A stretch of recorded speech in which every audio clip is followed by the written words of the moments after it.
प्राणश्चक्षुः श्रोत्रमथो बलमिन्द्रियाणि च सर्वाणि सर्वं ब्रह्मोपनिषदं माहं ब्रह्म निराकुर्याम् मा ब्रह्म निराकरोद निराकरणमस्त्वनिराकरणं मे अस्तु तदात्मनि निरते य उपनिषत्सु धर्मास्ते मयि सन्तु ओम शांति शांति शांति। शंकरं शंकराचार्यं केशवं बादरायणं सूत्रभाष्य कृतो वंदे भगवन्तौ पुनः पुनः। ईश्वरो गुरुरात्मेति मूर्तिभेदविभागिने व्योमवद्व्याप्तदेहाय दक्षिणामूर्तये नमः। ओम शांति शांति शांति। सामवेदीय छांदोग्य उपनिषद के 6ठ अध्याय में श्वेतकेतु आरुणि संवाद है। 2 बार तत्त्वमसि महावाक्य का उपदेश हुआ है।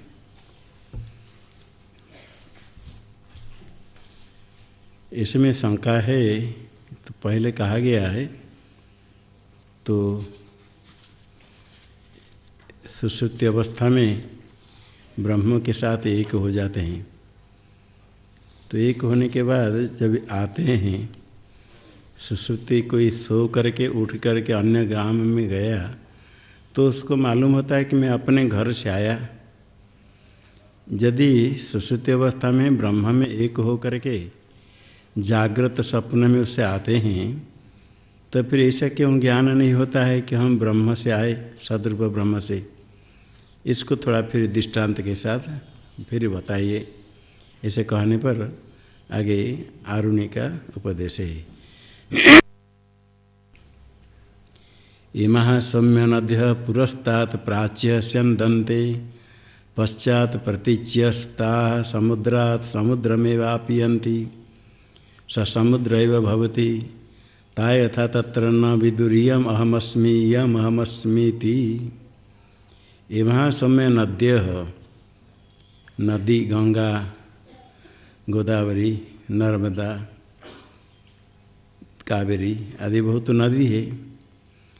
कुछ तो पूर्वस्तात् प्राच्य स्यन्दन्ते, पश्चिम से पूर्व की ओर जाती है, गंगा गोदावरी कृष्णा कावेरी। पश्चात प्रतीच्य,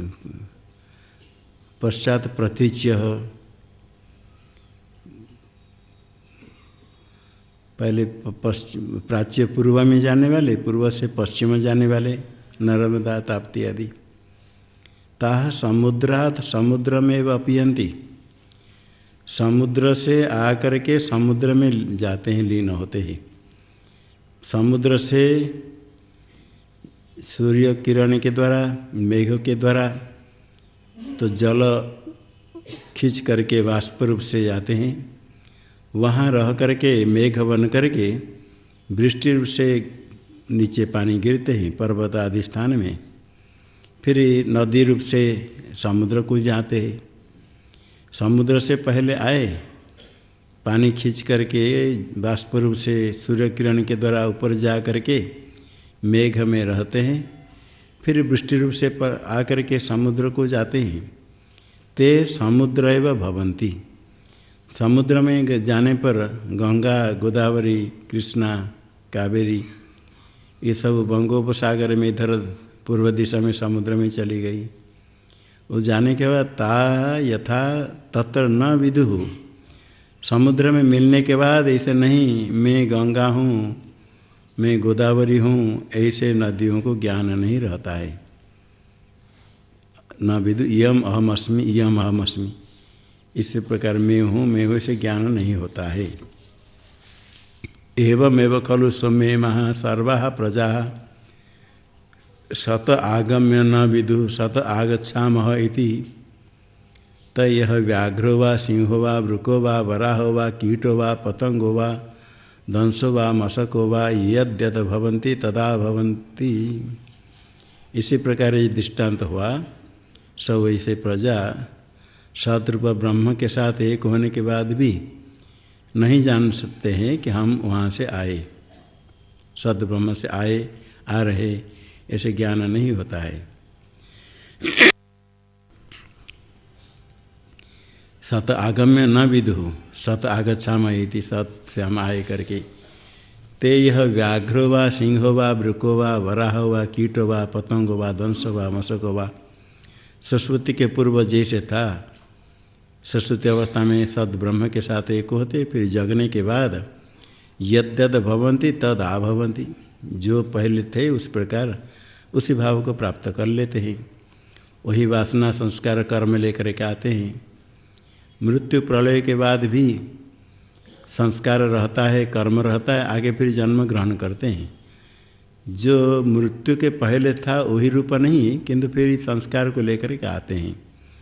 सरस्वती के पश्चात जैसे पूर्व में थे ऐसे ही प्राप्त करते हैं। स य एषो अणिमा इतदात्म्यमिदं सर्वं तत्सत्यं स आत्मा तत्तमसि श्वेतकेतो इति भूय अवमा भगवान विज्ञापयत्विति तथा सम्येत होवाच।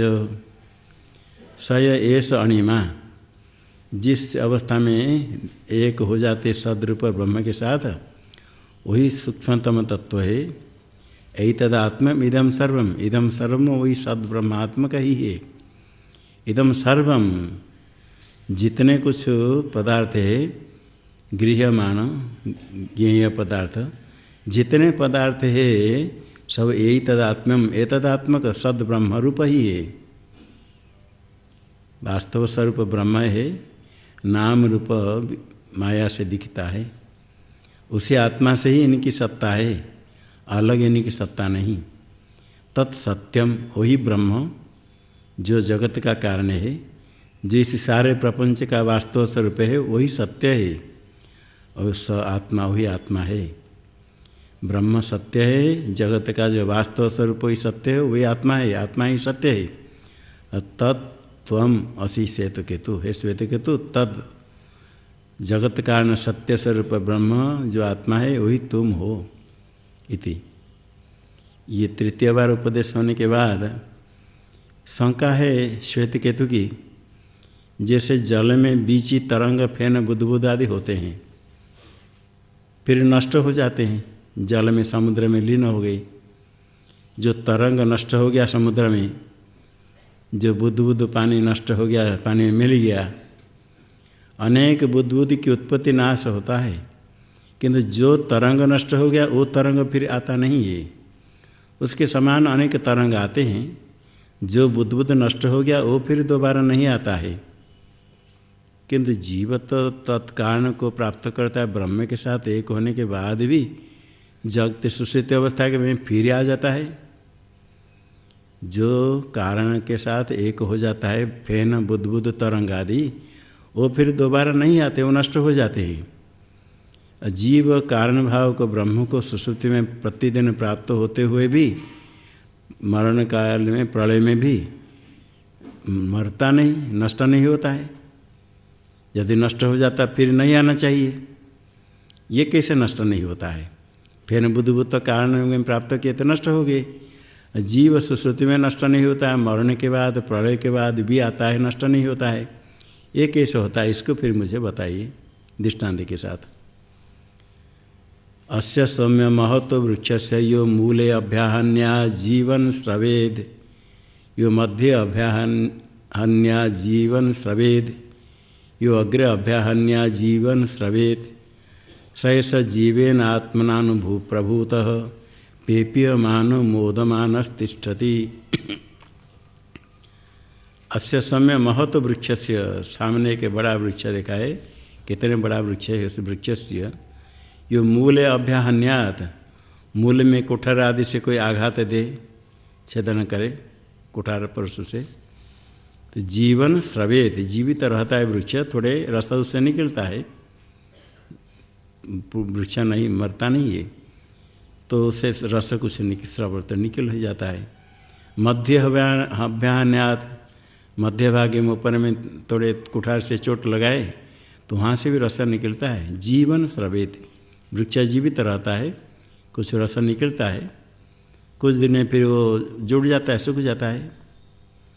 अग्र अभ्याहन्याद, ऊपर एकदम अग्रभाग में कुछ शाखा काट देते हैं तो उसे जीवन स्रवेत, जीवित रहता वृक्ष, रस कुछ निकलता है, वृक्ष मरता नहीं।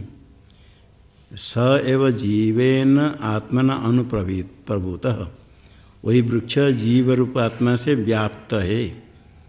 पेपीयमान मोदमान तिष्ठति, भृशम पिबन, अत्यंत जलपान करता हुआ भूमि में रस, भूमि से रस खींचता है मूल के द्वारा, तो भूमि से कुछ रस ग्रहण करके मोदमान, हर्ष को प्राप्त करते हुए प्रसन्न होकर के वृक्ष खड़ा है। चोट लगाया, थोड़ा रस निकल गया, फिर ठीक हो जाता है, फिर जल खींच करके, रस खींच करके वृक्ष हरे हरे पत्ते होकर के, पुष्प होकर के, फल होते बड़े प्रसन्न होकर वृक्ष रहता है, मरता नहीं है। अस्य यदेकां शाखां जीव जहात्यतसा शुष्यति, द्वितीयांश जहात्यतसा शुष्यति, तृतीयां जहात्यतसा शुष्यति, सर्वं जहाति सर्वः शुष्यति। ये वृक्ष से कोई कुठार चोट से नष्ट नहीं होता है, एक एक चोट, दो चार चोट लगाने से, किंतु वृक्ष अमर नहीं है, कभी मर जाता है। कभी अस्य यदि एकाम शाखाम जीवो जहाति, कभी कभी वृक्ष खड़ा है, एक शाखा सूख गया है, सूख कर गिर जाता है, लोग उसको तोड़ करके ले लेते हैं जलाने के लिए। वृक्ष भी बिल्कुल खड़ा है, एक शाखा टूट गया, नष्ट होगा। एकाम शाखाम जीव जहाति, एक शाखा को त्याग कर देता है जीव, तो अथसा शुष्यति, जीव वहाँ प्राण हट गया, वो शाखा सूख गई। द्वितीयाम जहाति अथसा शुष्यति, और एक शाखा को छोड़ दिया तो वो भी सूख जाती है। तृतीयाम जहाति अथसा शुष्यति, और एक शाखा छोड़ दे वो भी सूख जाती रही है। सर्वं जहाति सर्व शुष्यति, पूरा वृक्ष को छोड़ देता है जीव तो पूरा वृक्ष सूख जाता है।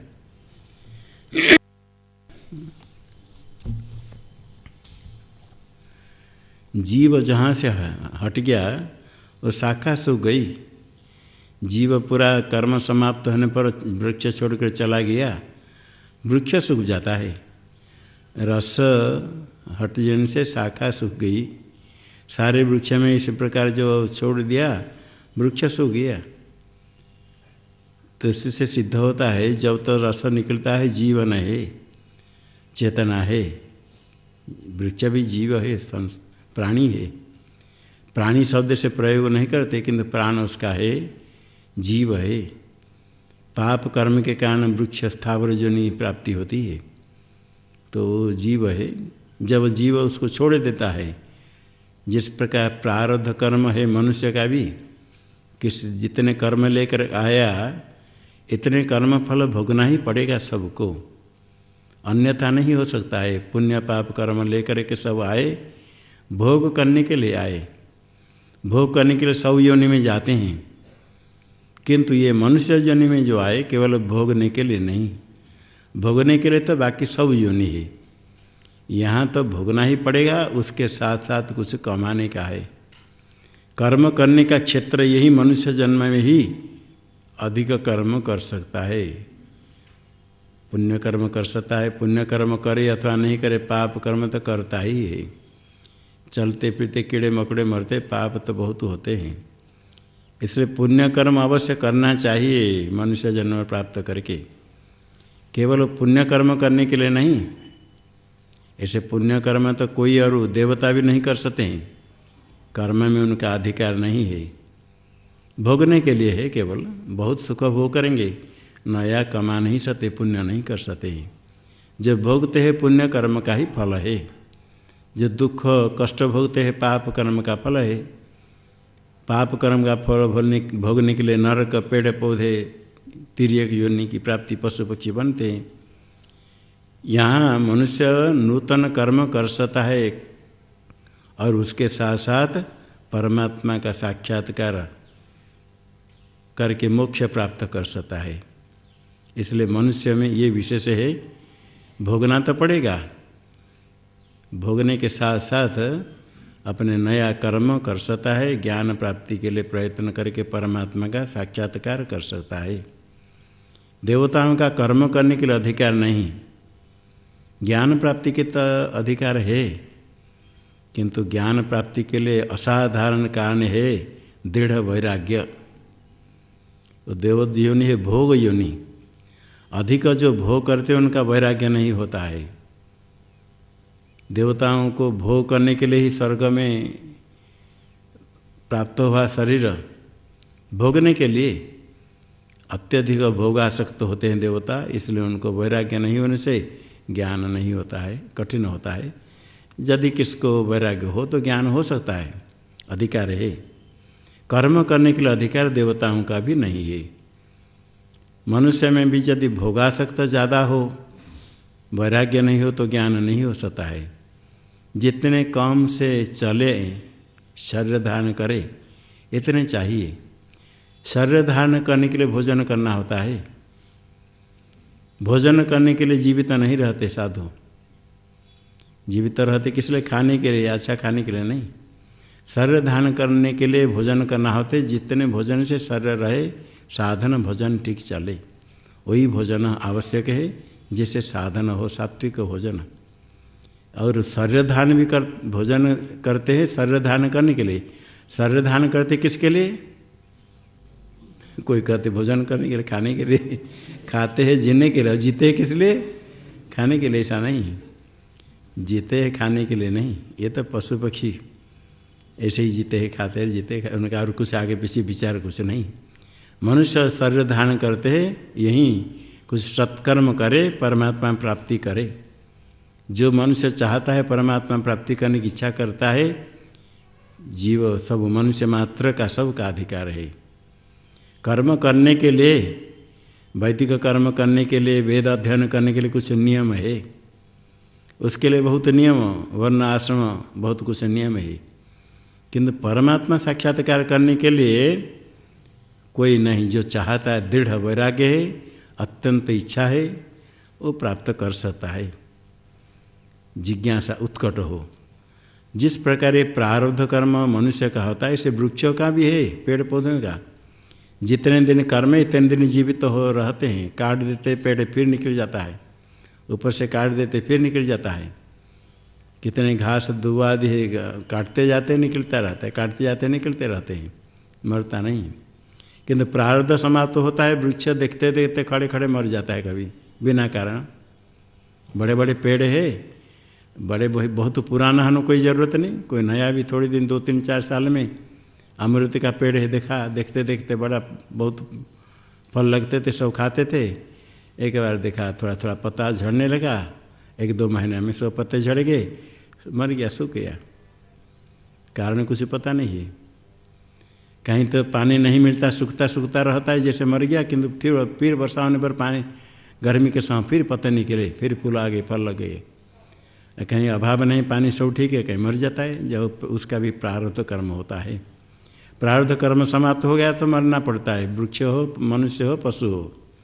देवता भी मरते नहीं, किंतु प्रारब्ध समाप्त होने पर जब तक स्वर्ग में रहेंगे, पुण्य कर्म समाप्त होता आना पड़ेगा। एवमेव खलु सम्य विद्धि होवाच जीवापेतम वाव किलेदम म्रियते न जीव म्रियते इति स एष अनिमेतदात्म्यमिदं सर्वं तत्सत्यं स आत्मा तत्त्वमसि श्वेतकेतो इति भूय अव्यमा भगवान विज्ञापयत्विति तथा सम्येति होवाच। जिस प्रकार समझा वृक्ष में, वृक्ष जहाँ से छोड़ देता है प्राण सूख जाता है, वृक्ष शाखा सूख जाती है। वृक्ष जीव है, वो छोड़कर चल जाता है, उसके बाद वृक्ष मर जाता है। इसी प्रकार एवमेव खलु सम्य विद्धि, ऐसे ही समझो इति होवाच। जीवापेतम वाव किलेदम म्रियते न जीव म्रियते। जीव मरता नहीं है, कहते मर गया मर गया, जीव छोड़कर चला गया, शरीर नष्ट हो गया। वृक्ष में से जीव चला गया, वृक्ष सूख गया। जीव चला जाता है, कर्म समाप्त हो गया, प्रारब्ध समाप्त हो गया, फटे कपड़े को फेंक देते, इससे शरीर खराब हो गया, शरीर को छोड़कर चला गया, नया शरीर मिलेगा। हाँ, क्या शरीर मिलेगा वो अपने कर्म के अनुसार। ये नहीं कि अभी मनुष्य था तो आगे मनुष्य हो जाएगा, अभी गंगा तट में था आगे भी गंगा तट में मनुष्य बन करके वेदांत श्रवण करेगा, ऐसा कोई जरूरी नहीं। हाँ, जा सकता है, स्वर्ग भी जा सकता है, नरक भी जा सकता है, पेड़ भी बन सकता है, पशु पक्षी बन सकता है। जीव मरता नहीं, जीवापेत जीव से रहित वाव किल इदम म्रियते, शरीर नष्ट हो जाता है, मर जाता है। मृत्यु उसको कहते हैं, मृत्यु मृंग प्राण त्यागे, मृंग धातु से मृत्यु प्राण त्याग, प्राण चला गया तो मर गया कहते हैं। प्राण चला गया, प्राण नष्ट नहीं होता है, सूक्ष्म शरीर चला गया और शरीर नष्ट हो गया, यही प्राण का आत्यंतिक वियोग। स्थूल शरीर के साथ सूक्ष्म शरीर का जो संयोग है उसका आत्यंतिक वियोग हो गया तो मर गया, ये शरीर ही मर जाता है। इदम जीवा रहित ही शरीर नष्ट होता है, न जीव मृत इति। जो शुद्ध तत्व है, जिसकी जन्म मृत्यु नहीं है, वो पर ब्रह्म स्वरूप है। स ये सो अणिमा अत्यंत सूक्ष्म है तत्व है। ये तदात्मविदम सर्वम, इदम सर्वम जो कुछ है तदात्मक है, सदरूप ब्रह्मात्मक है। सदरूप ब्रह्म ही आत्मा है, उसी आत्मा से सब आत्मा वाले है, अन्य किसकी सत्ता स्वरूप नहीं है। वही सत्य है ब्रह्म, जो जगत कारण वही आत्मा है, स्वात्मा, और तुम वही हो श्वेत केतु। एक ही तत्व है, वही सदरूप ब्रह्म, सारे जगत का स्वरूप वही है, वही सत्य, वही आत्मा, तुम वही श्वेत केतु। उससे तुमसे भिन्न कुछ भी नहीं है, वही सदरूप ब्रह्म है। बाकी सब माया अज्ञान के कारण प्रपंच दिखता है, स्वप्न दिखते समय बहुत प्रपंच दिखता है, भिन्न कुछ भी नहीं है। जगने के बाद देखते हैं सारा प्रपंच कुछ भी नहीं, झूठा है। इसी प्रकार ये स्वप्न चलता है, बहुत कुछ देखते हैं, जब ज्ञान हो जाता है देखता है कि अहम अस्मि परम ब्रह्म, मेरे से भिन्न कुछ भी नहीं है, शुद्ध चिद रूप है। अभी फिर से तो शंका करता है, ये सारे पृथ्वी बड़े बड़े पहाड़ पर्वत कितने बड़े बड़े नाम रूप वाले, कितने पदार्थ, कितने पत्थर है, ये गंगा जी में कितने पत्थर है, बड़े बड़े पर्वत। आगे देखो हिमालय में बद्रीनाथ जाओ, केदारनाथ जाओ, केदारनाथ रास्ते में कितने बड़े बड़े पर्वत है, इतने बड़े बड़े पर्वत, एक पर्वत पत्थर, बीच में कुछ जैसे मकान बनाते पत्थर सीमेंट ला कर जोड़ करके, ऐसा नहीं, ऐसे ही पत्थर देखो तो नीचे से ऊपर तक एक ही पत्थर, कहीं बीच में जोड़ नहीं है। किसने बनाया, कैसे बना, कहाँ से आया? कारण होगा सदरूप ब्रह्म है, जो नाम रूप रहित अत्यंत सूक्ष्म है। अत्यंत सूक्ष्म नाम रूप रहित घट मिट्टी से बनता है। देखते मिट्टी काला है, घट भी काला बन गया। मिट्टी जिस प्रकार घटे भी इस प्रकार, तंतु से पट बना, तंतु जैसा है पटे भी इस प्रकार है। तंतु विभिन्न रूप वाले विभिन्न प्रकार है, पटे भी से हो जाता है। तंतु मोटे मोटे तो पटे भी से मोटा मोटा होता है, सूक्ष्म तत्व है तो पटे सा होता है। कार्य कारण में कुछ सादृश्य दिखता है। अरे इतने बड़े जगत, सूर्य चंद्र नक्षत्र आदि इतने बड़े बड़े, और अत्यंत सूक्ष्म जो नाम रूप रहित है सदरूप, उससे उत्पन्न होता है, ये तो समझ नहीं आता है। श्रुति में कहा गया, सब कहते कहते कहते रट लेते, आ जाता है सदरूप ब्रह्म से आया, किंतु ये दिमाग में नहीं आता है। इतने बड़े पर्वतों को देखते हैं, मकानों को देखते हैं, ये उत्पन्न हुआ नाम रूप रहित शुद्ध सूक्ष्म तत्व सदरूप ब्रह्म से। कोई सामग्री नहीं, कोई हथियार नहीं, उसे द्वितीय कुछ भी नहीं, कैसे इतने बड़े बनाया। सामग्री होने के बाद भी जब देखते हैं पर्वत कोई बनाना कठिन है, मकान तो बना लेते हैं, बड़े बड़े पर्वत देखो, इतने बड़े पर्वत पत्थर कहाँ से आया, कैसे किसने रखा, कहाँ बना। मंदिर दिखते हैं, बड़े बड़े मकान, हाँ ये बड़े बड़े पत्थर है, ठीक है, लोग कैसे लाए बना दिया। बड़े बड़े मकान देखो, बड़े बड़े 60 70 80 100 मंजिल ऊपर देखते हो तो कितने बड़े मंदिर भी बड़े बड़े। ये भी तो बनाना कठिन होता है, कितने खर्च करे बनाते हैं, वो ठीक है सामग्री ले करके। और कुछ भी सामग्री नहीं, नाम रूप है तो सूक्ष्म तत्व है, कोई सहायक नहीं, सामग्री नहीं, नाम रूप नहीं तो कुछ नहीं, बड़े पर्वत तो कहाँ से आ गया। ये कैसे बनता है, दृष्टांत से फिर बताया। अत्यंत सूक्ष्म से स्थूल रूप प्रपंच की उत्पत्ति कैसे हो सकती है, इसको थोड़ा बताइए। भूय एव माँ भगवान विज्ञापयतु, फिर बताइए इति तथा सौम्य इति। और कहते ठीक है, जब तो शिष्य पूछता है अभी समझ में नहीं आया तो कहते ठीक है सुनो, एक एक के बाद 10 उपनिषद है, अभी छांदोग्य हुआ तब नहीं होता, आगे भी बृहदारण्य की भी लंबी है, उसके बाद नहीं हुआ तो फिर अगले साल ब्रह्मसूत्र, उसके बाद नहीं हुआ तो फिर गीता, फिर उपनिषद, ये तो चलता रहता है। जब तक साक्षात्कार नहीं होता तब तक संतोष नहीं होना चाहिए।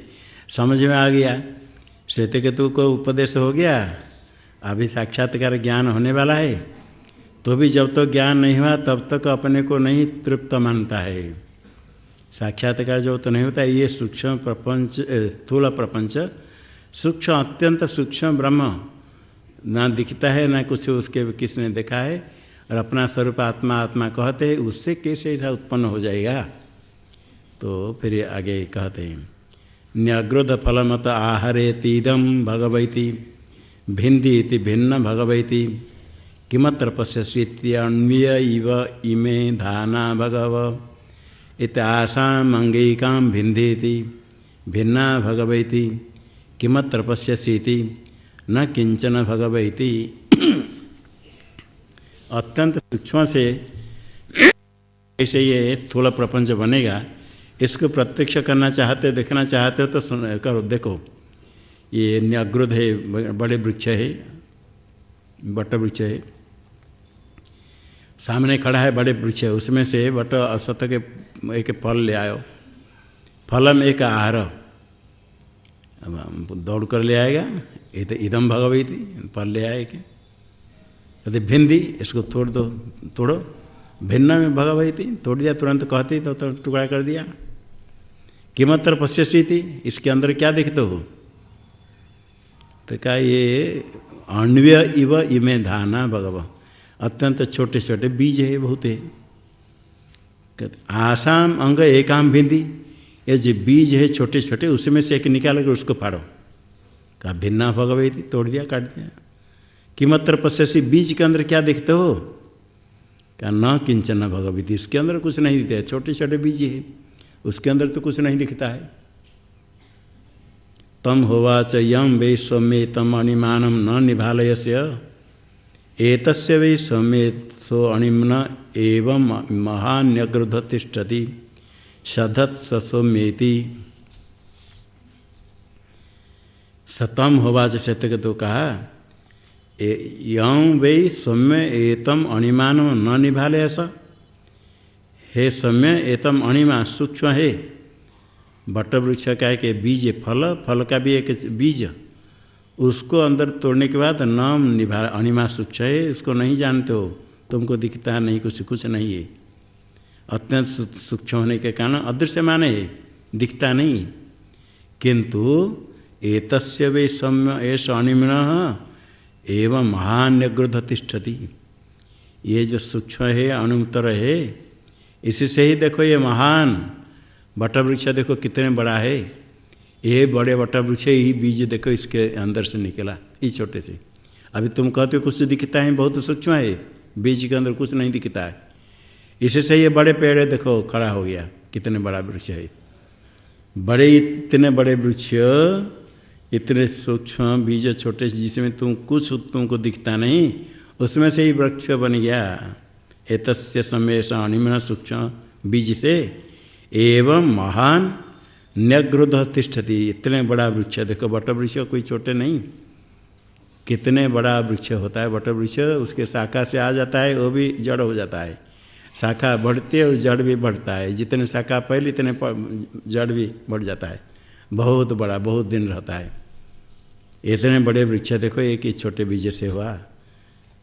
न्यघृत तिष्ठति श्रद्धत सौम्य इति, ये बाह्य विषय में जब तक आसक्ति है, स्वभाव से प्रवृत्त होता है मन, अत्यंत श्रद्धा नहीं हो तो ये सूक्ष्म तत्व का ज्ञान नहीं होगा। बाह्य विषय में मन आसक्त है तो मन में विक्षेप है, मन भागता फिरता है, तो मन में एकाग्रता चाहिए, सात्विक सत्वगुण से सात्विक सत्संग सत्शास्त्र चिंतन सात्विक भोजन आदि का अनुसार अंतःकरण शुद्ध हो, राग द्वेष आदि का त्याग करे, तब अत्यंत श्रद्धा हो, तब ये सूक्ष्म तत्व के विषय में ज्ञान होगा। श्रद्धा के बिना नहीं हो सकता है। दैवी संपत्ति श्रद्धा, अपने चाह करके श्रद्धा नहीं कर सकते। आगे बताएंगे श्रद्धा नहीं हो तो क्या करना है, इसमें आगे आएगा। तो अत्यंत श्रद्धा चाहिए। शास्त्र से गुरुवाक्य से सत्य बुद्ध्यावधारणा सा श्रद्धा कथिता सद्भिर्यया वस्तु उपलभ्यते। वस्तु आत्मतत्व का साक्षात्कार करने के लिए श्रद्धा चाहिए। अत्यंत गुरुतर श्रद्धा के बिना ये ज्ञान नहीं हो सकता है। इसलिए कहते हैं श्रद्धत सम, श्रद्धा करो। श्रद्धा होने पर ही मन एकाग्र होगा। शास्त्र गुरु वाक्य सुन करके उसमें एकाग्रता होगी। सुना, जितने अधिक श्रद्धा है इतने ग्रहण होता है। मिथ्या प्रपंच बहुत सुने हुए हैं, सुनते रहते हैं। अद्वितीय ब्रह्म भी बहुत बार सुनते हैं। श्रद्धा अत्यधिक हो तो वो दिमाग में से आ जाता है प्रपंच मिथ्या। मिथ्या कैसे प्रपंच, क्यों सत्य दिखता है, मिथ्या है, ये बार बार फिर मन से हटेगा नहीं। श्रद्धा अधिक होने पर, श्रद्धा नहीं तो सुन सुन कर हाँ हमको ही मालूम है प्रपंच मिथ्या है, अद्वितीय ब्रह्म है, जीव ब्रह्म है कि ये तो मालूम है। किंतु जब श्रद्धा अत्यधिक हो वो दिमाग में ऐसे ग्रहण हो जाता है, भूल नहीं पाएगा, मन में भी चलता है एक अद्वितीय ब्रह्म और कुछ नहीं है, इस जगत है ही नहीं होने पर भी दिखता है, ये क्या संभव हो सकता है। ये बार बार सोचेगा तो फिर मनन करेगा कैसे ऐसे हो सकता है। जैसे पूछता है श्वेत के तो बार बार ये समझ नहीं आया, समझ नहीं आया, इसी प्रकार जिज्ञासा प्रश्न बनते ही जाएंगे। तब तक संतोष नहीं होगा जब तक ये समाधान नहीं हो, वही चिंतन चलेगा। पहले तो मन एकाग्र करने के लिए हट करके मन को लगाते हैं, जप भगवान का नाम जप, मन को लगाने के लिए बैठ करके बहुत प्रयास करते, कोई शीर्षासन करते, कोई आसन करते, कोई प्राणायाम करते, वही मन को एकाग्र करने के लिए। किंतु जब श्रद्धा अत्यधिक हो, अंतःकरण शुद्ध हो, एक वाक्य सुना वही मन में चलता ही रहता है, दूसरे कुछ किसी का भान ही नहीं होता है। अधिक श्रद्धा हो, स्वयं साधक अनुभव करता है। कभी कभी चिंतन चलता है तो इतने चिंतन गंभीर चलता है, दूसरे और मन जाता ही नहीं। वो एकाग्रता अलग है, विलक्षण है। तब वो शास्त्र श्रवण करने पर ग्रहण होता है, आगे विचार होता है। अत्यंत श्रद्धा, दृढ़ गुरुतर श्रद्धा नहीं हो, विषय तो वही है, शब्द वही है, अर्थ ग्रहण नहीं होता है। कभी कभी अर्थ ग्रहण हो जाता है जब अंतःकरण शुद्ध हो। ऐसे एकाग्र हो तो मन समाधान करना चाहिए, इससे ज्ञान होगा। ऐसे ही सामान्य पूछते तो कहा नहीं समझ में, क्यों मन बाहर चला गया था, अन्यथा चला गया था। ये बोलते बोलते कहीं पूछ लेते हैं तो भी नहीं आता है, मन कहीं चला गया तो नहीं बता सकते हैं। और जो सो जाएगा तो उसकी बात क्या है, नींद लगे तो ब्रह्मा भी समझा नहीं सकते हैं। और जो एकाग्र नहीं है, मन कहीं भाग गया, छोटी छोटी चीज़ का ही प्रश्न करते हैं, नहीं बता पाते हैं। क्या घट तोड़ेगा तो नष्ट होगा, और नहीं नष्ट नहीं होगा। डांट कर पूछेंगे। एक बार पूछा था, आप प्रकाश जलाएंगे तो घट तो दिखेगा, किंतु हाथी होगा तो क्या दिखेगा, नहीं। डांट कर पूछे हाथी होगा तो दिखेगा, नहीं दिखेगा, क्योंकि वो प्रश्न के अनुसार एकाग्रता नहीं है। प्रश्न क्या दिखेगा, नहीं दिखेगा। क्या पूछा ये समझने के समय नहीं, तो प्रश्न हो गया तो तुरंत सिर लगेगा, नहीं दिखेगा नहीं। ये मन ऐसे चल जाता है तो सामान्य छोटी चीज़ भी समझ नहीं आती, ग्रहण नहीं होता है। और इसी तत्व को समझने के मन अत्यंत एकाग्र हो, शुद्ध हो, श्रद्धा हो, तो कहते श्रद्धत समय श्रद्धा करो। ये जिस प्रकार एक छोटे बीज से इतने बड़े पेड़ हो गया, इसी प्रकार सारा ब्रह्मांड सतरूप ब्रह्म से नाम रूप रहित ब्रह्म से उत्पन्न हुआ है।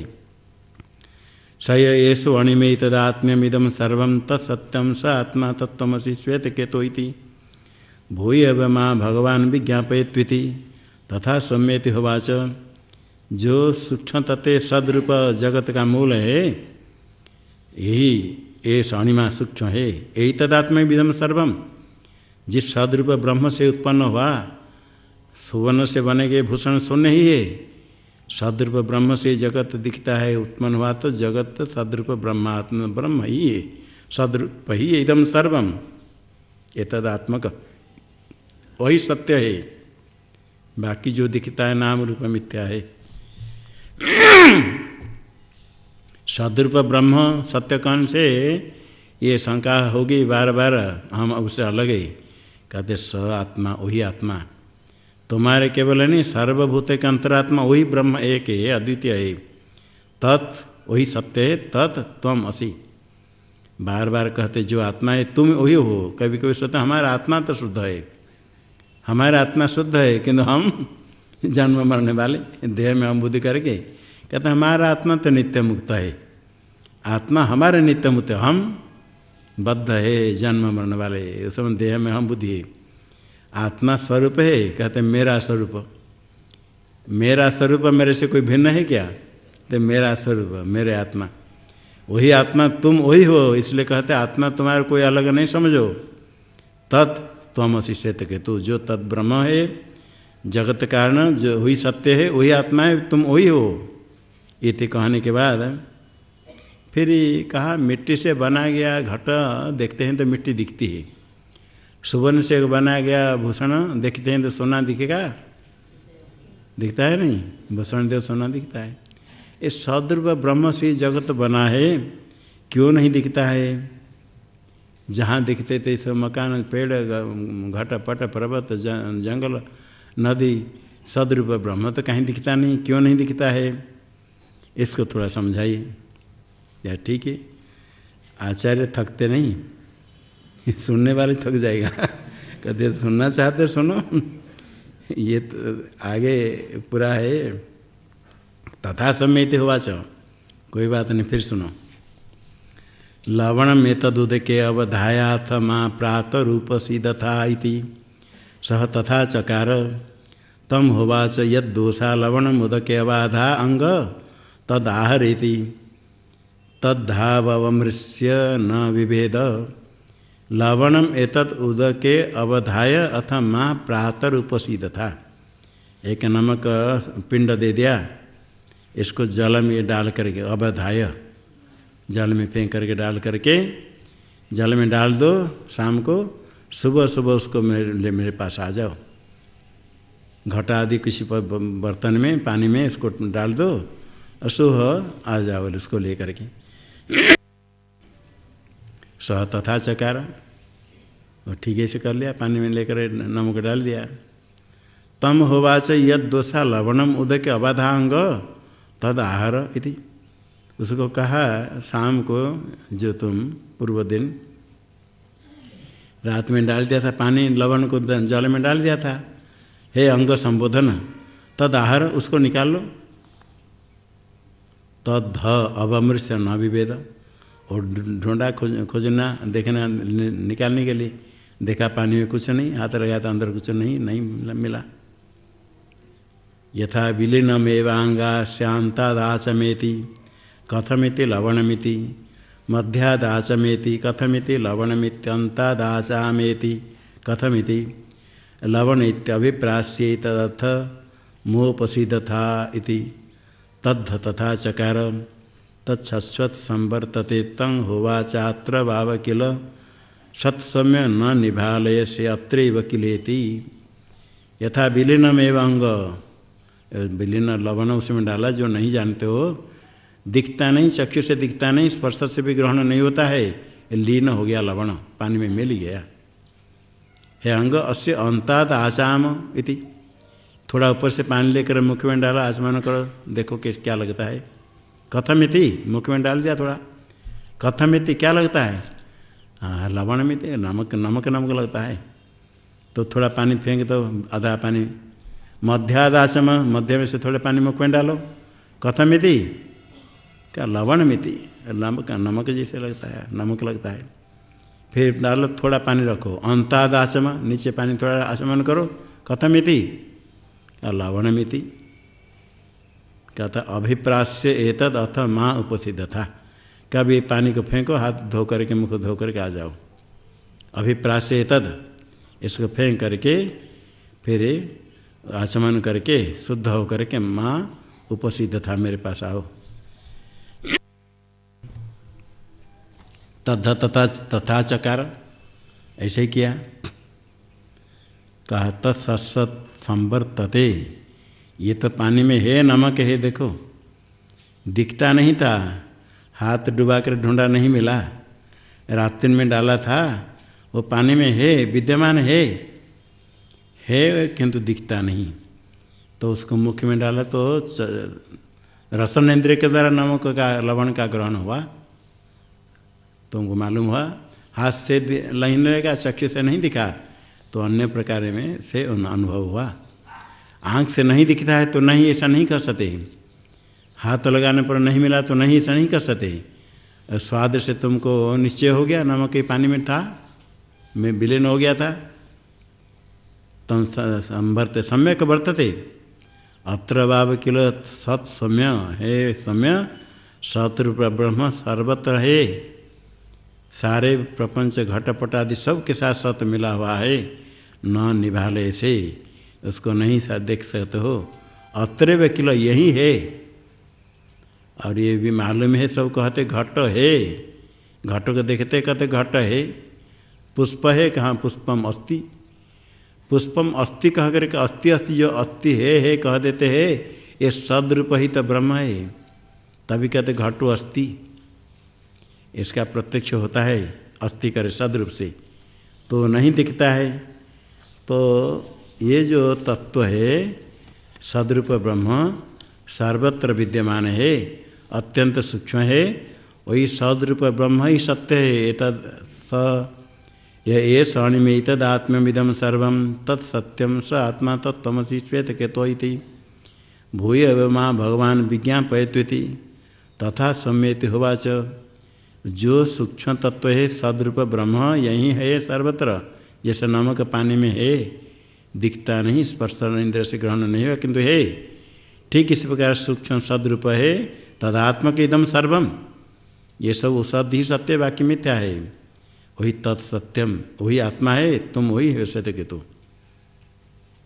तो ये कहा यदि प्रत्यक्ष चक्षु से नहीं हुआ, त्वग इंद्र से नहीं हुआ, अन्य इंद्र से नहीं होने पर भी रसन इंद्र से ग्रहण हुआ, तो इसी प्रकार इंद्रिय से नहीं दिखता है तो जगत का मूल ब्रह्म है, किस उपाय से ग्रहण होता है, जिसके साक्षात्कार होने पर कृतार्थ होगा, उसका ज्ञान फिर किस प्रकार होगा बताइए।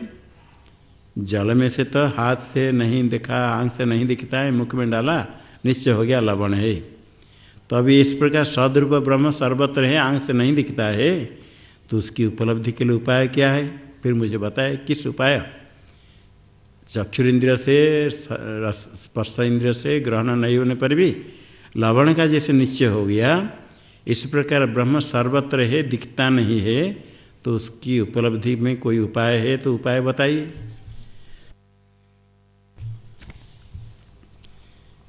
तो तथा सम्यति होवाच, आचार्य कहते ठीक है सुनो। यथा सम्य पुरुषम गंधारेभ्यो अभिनदाक्षमानीय तम तत्वति जने विसृजेत स यथा तत्र प्रांग बोधंग वा धरांग वा प्रत्यंग वा प्रधमायिता अभिनदाक्ष आनीतो अभिनदाक्षो विसृष्ट। हे समय पुरुषम गंधारेभ्यो अभिनदाक्षम आनीय, गंधार नाम के देश जनपद देश से कोई चोर आँख बांध करके ले आए, अभिनदाक्ष, अभिनदे अक्षिणीयस्य, आँख बांध करके ले आए, आला करके तम तत्व अतिजन विसृजेत, अतिजन जन्म अतिक्रांत अत्यंत विजन देश में, अतिगत जन जहाँ मनुष्य नहीं, जंगल अरण्य कहीं एकांत स्थान में छोड़ दे, हाथ भी बांध लिया, आँख का बंधन खोल लेगा, हाथी बंधा हुआ है, तो स यथा तत्र आवाज़ शब्द करता है, कभी दिखता है कहीं कहाँ इधर पता नहीं किधर आदमी होंगे एकांत में, कभी प्रांग वा उदंग वा अधरांग वा प्रत्यंग वा, कभी पूर्व की ओर, कभी दक्षिण की ओर, कभी पश्चिम की ओर, कभी उत्तर की ओर, प्रध्मायित शब्द करता है, प्रध्माध्मा शब्द करता है। क्या बोलता है? अभिनधाक्ष अनित, अभिनधाक्ष विसृट। मेरा आँख बांध करके कोई ले आया, गांधार देश से चोर ले आए, आँख बांध करके मुझे छोड़ दिया, मेरा आँख बंधा हुआ, चिल्लाता है, कोई सुनेगा तो कहीं दूर से आ करके खोलेगा। कोई भी हो, यदि कुछ ऐसे बंध गया, हाथ पर बांध कर छोड़ दिया, आँख भी बांध लिया, दिखता नहीं कुछ, कहाँ किसको कहेगा, तो चिल्लाता है, शब्द करता है, कोई सुन ले तो आ जाएगा। वहाँ शब्द करता है अभिनधाक्ष अनित, अभिनव आँख बांध करके मुझे कोई चोरा ले आ गई गंधार देश से, और आँख बांध कर यहाँ छोड़ दिया। तस्य था विनहनम प्रमुच्य प्रब्रियाद एताम दिशम गंधारा एताम दिशम व्रजेति स ग्रामाद ग्रामं पृच्छन् पंडितो मेधावी गंधारान एव उपसंपद्येते एवं एव यह आचार्यवान पुरुष वेद तस्य तावदेव चिरम यावन् न विमुच्यथ संपत्स्यति। तस्य था अभिनहनम प्रमुच्य, अभिनहन बंधन, न बंधने। कोई सुन करके आया, देखा अरे आदमी चिल्लाता है, बंधन को खोल दिया, खोल कर बोले एताम दिशम गंधारा एताम दिशम व्रज, इस दिशा में गंधार है, इस दिशा में जाओ। कहाँ से आए पूछ लिया, गंधारा तो गंधारा का इस दिशा में चल जाओ। आँख अभी खोला है, बंधा है, खुला है या किस किस के बंद है, तो करके बता दे इस दिशा में जाओ, एताम दिशम व्रज इति। तो उसको रास्ता बता दिया, इस रास्ता से जाना, आगे से जाना ऐसे। तो स ग्रामाद ग्रामम पृच्छन्, एक ग्राम से दूसरे ग्राम पूछते पूछते पहुंच जाएगा अपने देश में, या नहीं पहुंच सकता है? पहुंच जाएगा, कोई भी हो पूछ कर पहुंच जाएगा। पंडितो मेधावी गांधारान एव उपसंपद्येत, पंडित है, उपदेश प्राप्त किया, ऐसे कोई कहा से कोई उपदेश किया, उपदेश सुन करके मन में रखा, और मेधावी है, पर उपदिष्ट ग्राम मार्ग जानता है, जान करके जाता है। आसपास ग्राम नहीं, इस रास्ता से जाओ, ग्राम पड़ेगा, उसके उधर जाना। तो सुन करके मन में रख करके गया, फिर ग्राम जाकर पूछा, वो कहेंगे ग्राम के पास ग्राम लग कर नहीं, कोई दूर में है, एकांत स्थान जंगल में है, तो रास्ता बता, इस रास्ता से जाओ, इधर जाने पड़ेगा, वो गांव पड़ेगा, उधर पूछना। ऐसे पूछ कर मेधावी बुद्धिमान है, मार्ग को समझ करके फिर जा करके मेधावी गंधारान एवं उपसंपद्य, तो अपने देश में पहुंच जाता है। जिस प्रकार ऐसे व्यक्ति बांध कर चोर रख दिया था, उसको बता देने से अपने आप जाकर पहुंच जाता है। एवं यह आचार्यवान पुरुष वेद, आचार्य से उपदेश जो ग्रहण करता है वही साक्षात्कार करता है।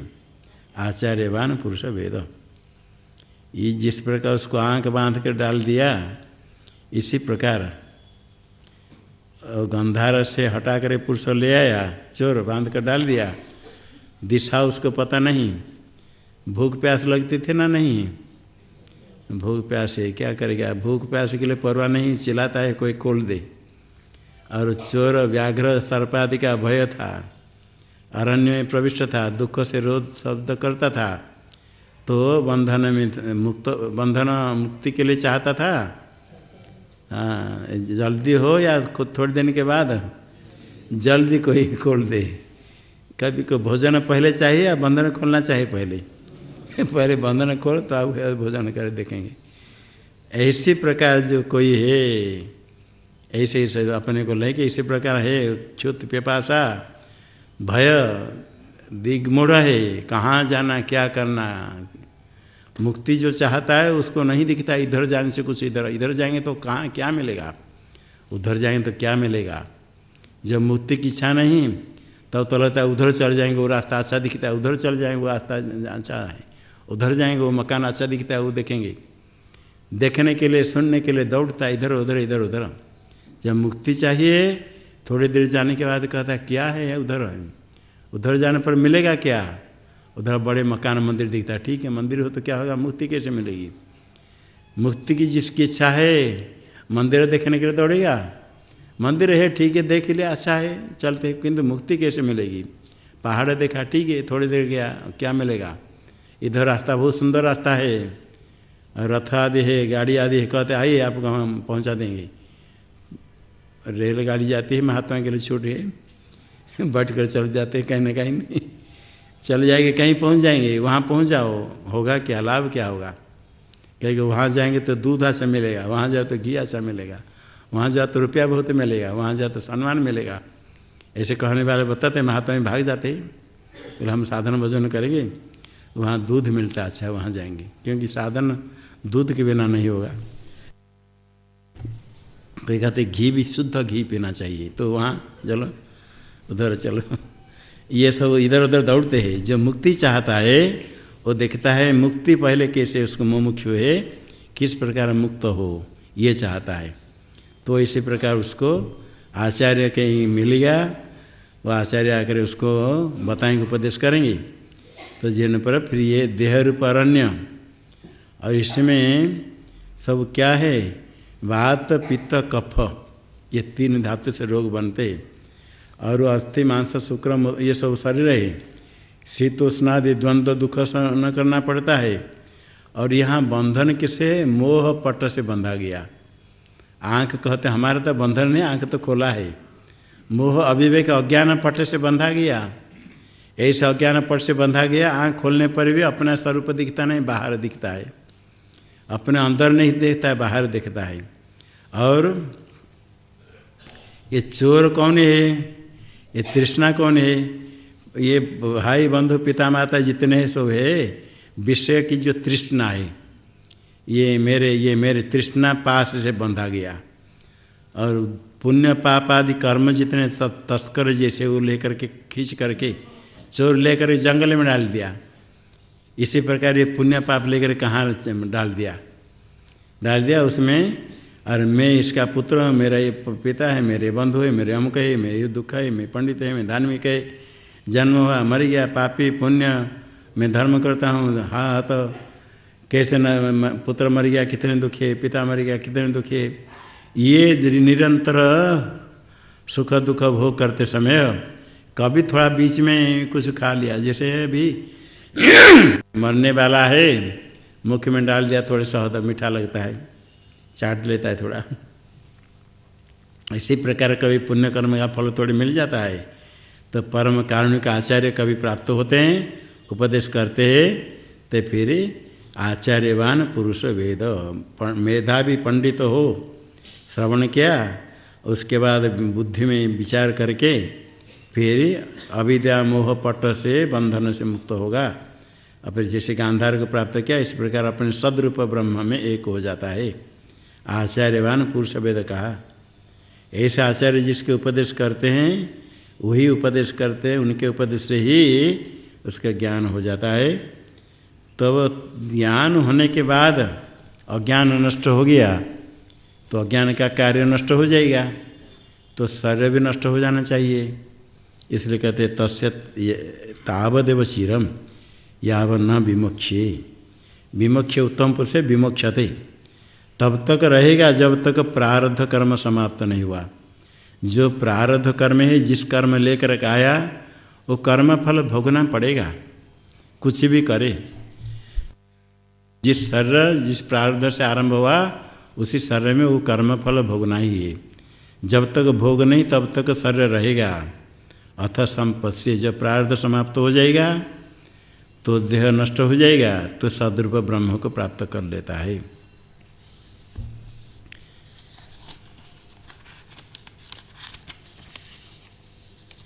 स ये स्वर्णिमे तदात्म्यमिदं सर्वं तत्सत्यं स आत्मा तत्त्वमसि श्वेतकेतो इति भूय एव मां भगवान विज्ञापयत्विति तथा सम्यति होवाच। ज्ञान होने पर संपूर्ण कर्म नष्ट हो जाता है, ज्ञानी जीवन मुक्त होता है ज्ञान होते ही। उसके बाद जितने संचित कर्म सब नष्ट हो जाएंगे। ज्ञान होने के पहले शरीर में जो कर्म हुआ था वो भी नष्ट हो जाएंगे। ज्ञान होने के बाद जब तक प्रारब्ध कर्म है तब तक शरीर रहेगा, उसको कहते जीवन मुक्त, जीते जी मुक्त हो गया। आगे शरीर से कुछ कर्म होता है तो कर्म के साथ ज्ञानी का संबंध नहीं होगा। जब तक देह में अभिमान है, अहम बुद्धि है, तो देह इंद्रिय मन के द्वारा कर्म होता है, वो शरीर में आत्मा में आरोप करता है, कर्म फल से संबद्ध मानता है। जब अभिमान समाप्त हो गया, आत्मा शुद्ध है, पद्म पत्र जैसे, जिसमें से पानी का स्पर्श नहीं होता, पुण्य पाप कर्म का संबंध नहीं होगा। उसके बाद कर्म नहीं होने से ब्रह्म संस्थ वो अमृतत्व में पहले कहा गया था। ब्रह्म में स्थित हो जाने पर फिर मुक्त हो जाता है। जिस सदरूप ब्रह्म के ज्ञान से मुक्त हो जाता है, बताया ये ज्ञान होने से सदरूप ब्रह्म को प्राप्त करता है। प्रारब्ध समाप्त होने पर वही सूक्ष्मतम है, आत्मा सदरूप है। सर्वम इदम ऐतदात्म्यम, एतदात्मक सदरूप ब्रह्मात्मक सब है। तत्सत्यम ब्रह्म ही सत्य है, उससे भिन्न जितने नाम रूप मिथ्या कल्पित है वही आत्मा है। तुम वही हो श्वेतकेतु इति। फिर श्वेतकेतु कहता है आचार्यवान पुरुषत्व क्रम से सदरूप ब्रह्म को प्राप्त करेगा। अभी ज्ञान हो गया, किस क्रम से सदरूप ब्रह्म को प्राप्त करेगा? ज्ञान तो हो गया, सदरूप ब्रह्म को प्राप्त कैसे करेगा इसको थोड़ा बताइए। भूय एवं माँ भगवान माँ माम मेरे मुझे बताइए, विज्ञापयतु इति तथा सम्यत हुआ से कहते ठीक है बताते हैं। ये सप्तम बार हो गया तत्त्वमसि उपदेश। पुरुषम सम्योतोपतापिनम ज्ञातय परिपासते जानासि मामिति तस्यावन्न वांग मनसि संपद्यते मनः प्राणे प्राणस्तेजसी तेजः परस्यां देवतायां ताव जानाति। पुरुषम सम्य उतोपतापिन, उपतापिन ज्वरादि रोग युक्त है। मरने का समय होगा तो कुछ ना कुछ रोग हो जाता है।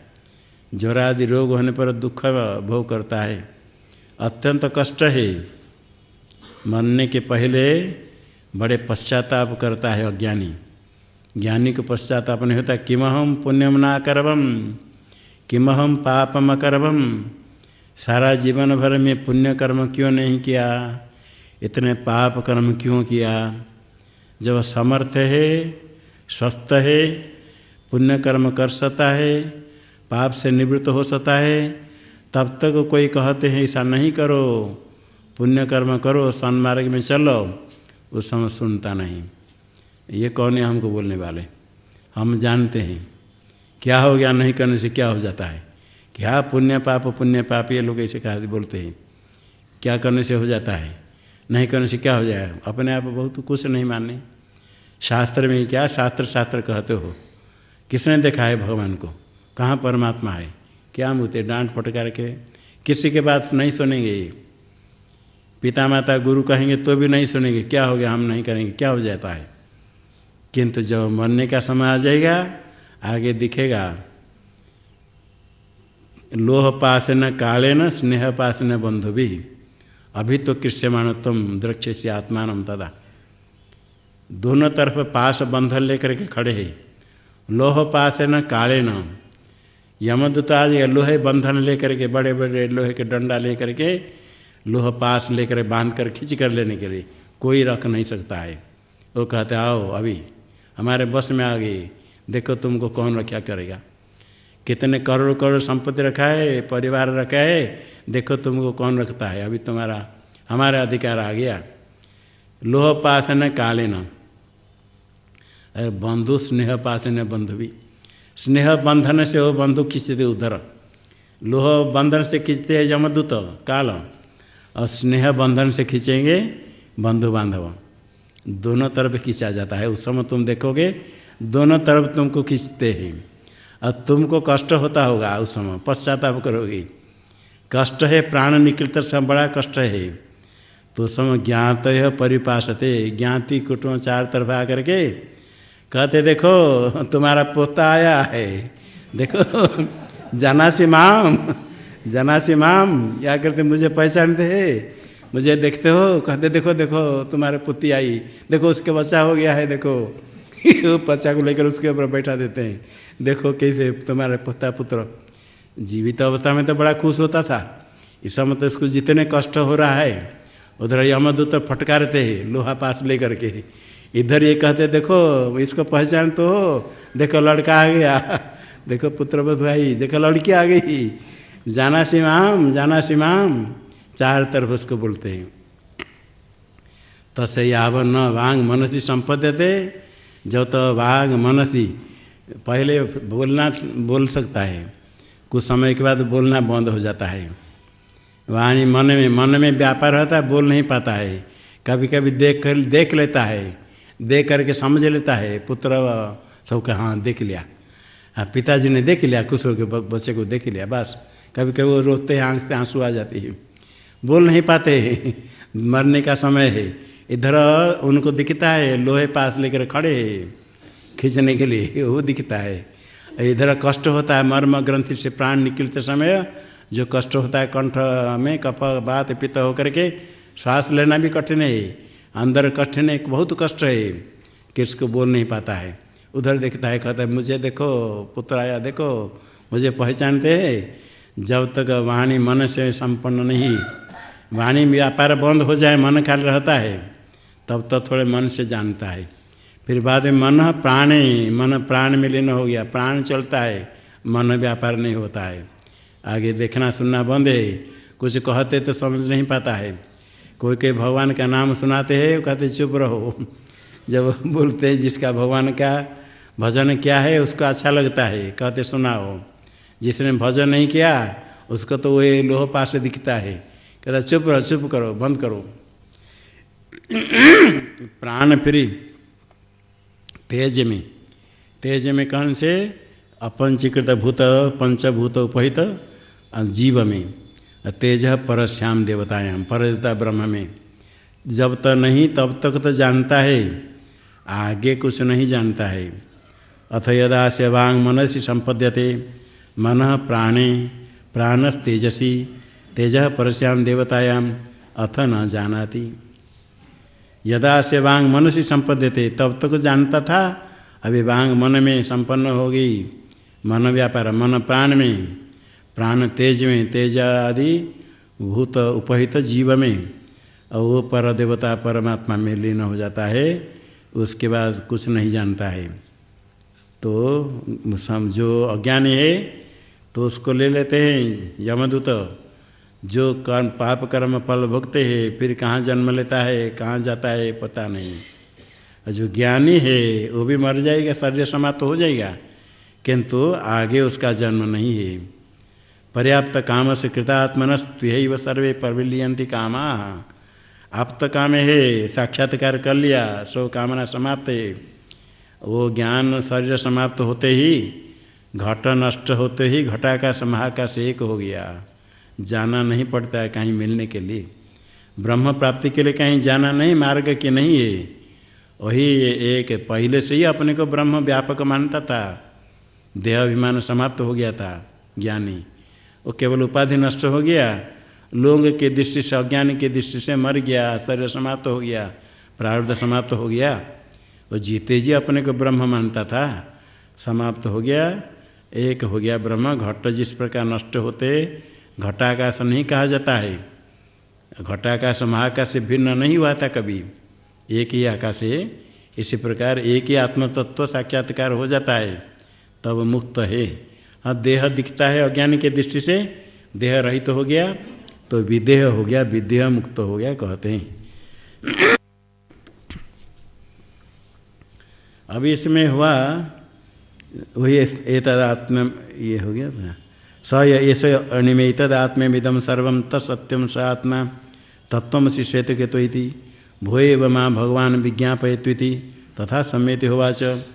ये जो तद्रूप ब्रह्म है जगत कारण, एतद इदम सर्वम एतदात्मक, यही सद्रूप ब्रह्म ही ये सब है, वही सत्य है, वही आत्मा, तुम वही श्वेतकेतु।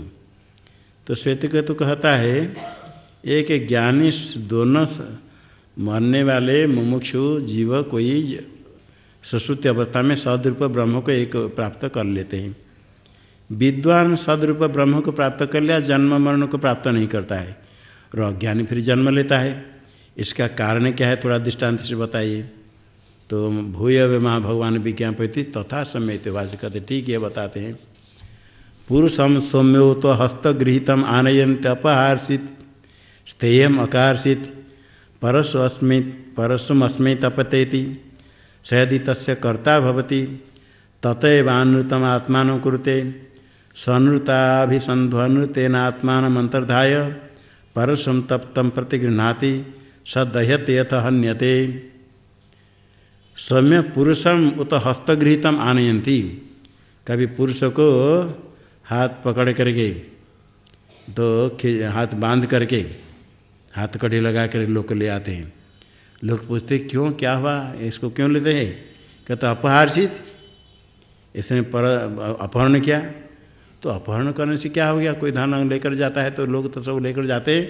कहते नहीं, स्थेय मकार से चोरी करके लिया।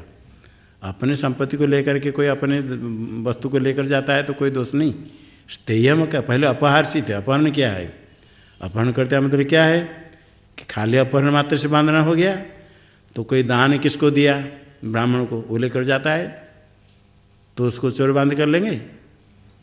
दान दिया तो ब्राह्मण लेकर जाता है, वस्त्र दिया, अन्न दिया, धन संपत्ति दिया तो ब्राह्मण लेकर जाएगा। महात्मा भी लेकर जाते हैं, भंडारे में बहुत कुछ मिल गया तो उसको तो कोई पकड़ते नहीं राजदूत। इसलिए कहते स्थेय मकार स्थिति, ये चोरी करके लाया है। तो फिर क्या करना है? कहते परस्मै अस्मि तपत इति।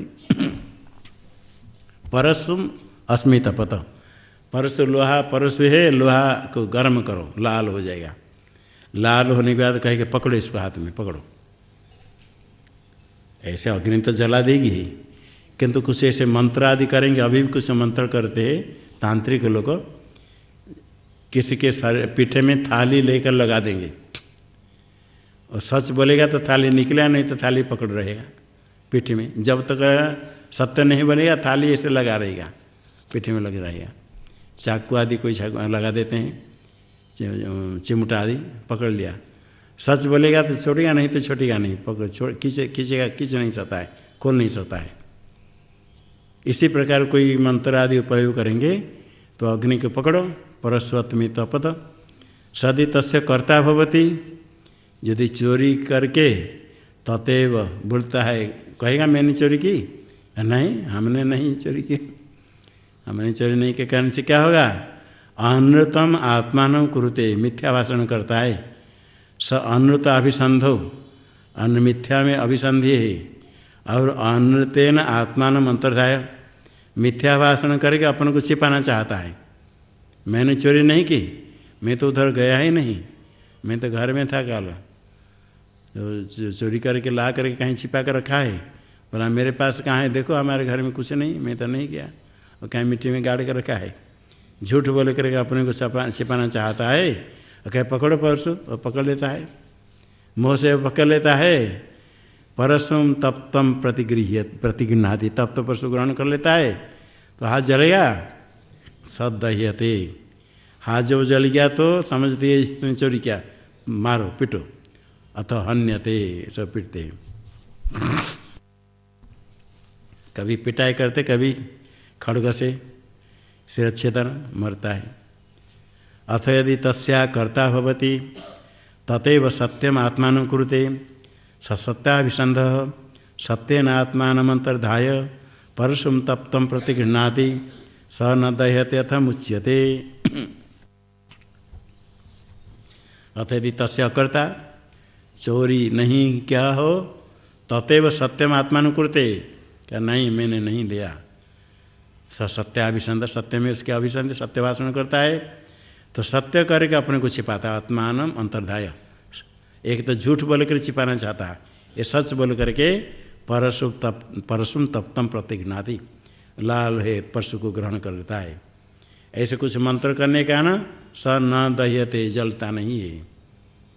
ये तांत्रिक लोग ऐसे करके अभी भी दिखा देते हैं, पकड़ा जलता नहीं तो समझते इसने चोरी नहीं की, अथ मुच्यते, मुक्त हो जाता है।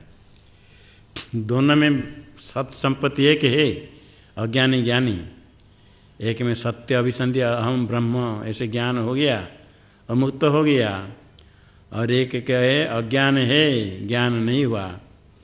सुषुप्ति अवस्था में भी अज्ञान रहता है, देहादि अहम बुद्धि है, तो फिर अज्ञान जबते है तो फिर जन्म लेता है। स यथा तत्र नादाह्येत स एषो अणिमेतदात्म्यम इदम सर्वं तत्सत्यम स आत्मा तत्त्वमसि श्वेतकेतो इति तद्भाष्य विजज्ञाविति स यथा तत्र न आदाह्येत, जलता नहीं सत्यवासन करने वाला, सत्य बोलने से न दह्येत, न दह्येत ना दह्येत है, ना दीर्घ है, न ना दह्यता, न आ समता न दह्येत, जलता नहीं है। स ये स्वर्णिमा, यही सूक्ष्म तत्व है, ये तदात्म विधम सर्वम, सब यही ब्रह्म है, वही सत्य है, वही आत्मा है, तुम वही हो श्वेतकेतु इति तद्ध अस्य विजज्ञौ इति, तद तत्व को अस्य वाक्य से श्वेतकेतु को साक्षात्कार हो गया। नवम बार श्वेतकेतु कहने के बाद तत्त्वमसि करके साक्षात्कार हो गया। विजज्ञौ इति विजज्ञौ इति 2 बार है, ये समाप्ति के लिए 6ठ अध्याय। इसी प्रकार जिस प्रकार उसको साक्षात्कार हुआ, ऐसे ही साक्षात्कार होने के लिए बार बार विचार करना है साक्षात्कार होने तक।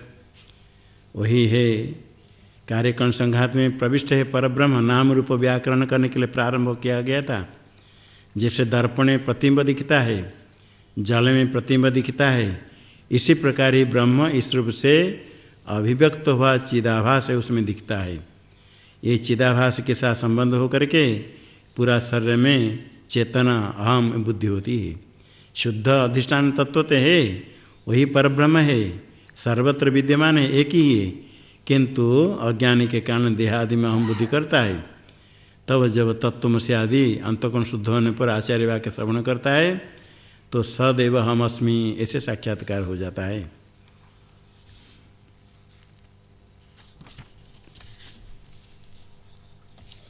सद ब्रह्म अहम अस्मि, ये ज्ञान होता है शब्द से।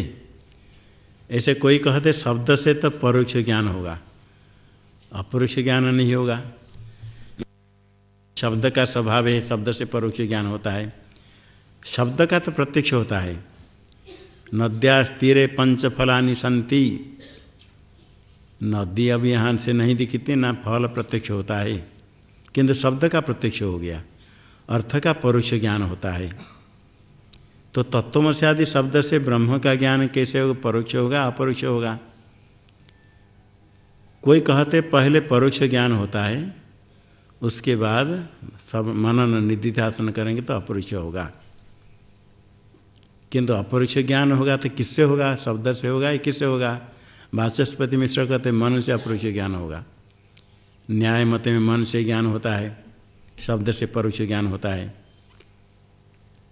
और आगे संशय विपर्य निवृत्ति के लिए श्रवण के बाद मनन निधिध्यासन करेगा, संशय विपर्य निवृत्त होने पर अपरोक्ष ज्ञान होता है, अहम अस्मि ब्रह्म ये कहते हैं।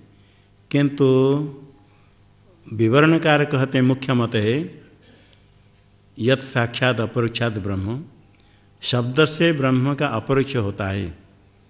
शब्द से परोक्ष ज्ञान होता है यदि विषय इंद्रिय सन्निकृष्ट नहीं है। विषय यदि इंद्रिय सन्निकृष्ट है, शब्द से भी अपरोक्ष ज्ञान होता है। दशम स्तम से दृष्टांत है। 10 व्यक्ति है, नदी पार होने के बाद अपने को छोड़कर गिनती करते हैं, 9 ही देखते हैं, 10 मर गया रोते हैं। तो उपदेश करने वाला कहता है तुम ही 10 हो। तो शब्द से तो सुना, शब्द सुनते ही अहम 10 अस्मि ज्ञान हो गया। और ज्ञान परोक्ष नहीं अपरोक्ष है, शब्द से अपरोक्ष ज्ञान होता है। इसी प्रकार तत्त्वमसि आदि श्रवण करने से जो अधिकारी है उसको अपरोक्ष ज्ञान होता है। कहीं कहीं कहते विद्वान लोग को अपरोक्ष होने पर भी जब तक संशय रहता है, विपरीत भावना देहादि में अहम बुद्धि है, वो ज्ञान हुआ करके पता नहीं चलता है। अपरिचय तो होता है, किंतु अपरिचय होने के बाद ही संशय अभिप्राय रह सकता है, ऐसा कोई कहते हैं। किंतु इसके ऊपर समझ नहीं आता, यदि ज्ञान हो गया, अपरोक्ष ज्ञान हो गया, फिर संशय क्या है, भ्रांति क्यों? यदि संशय तो अपरोक्ष ज्ञान नहीं हुआ। इसको समझाने के लिए कि दृष्टांत देते, भर्चु दृष्टांत।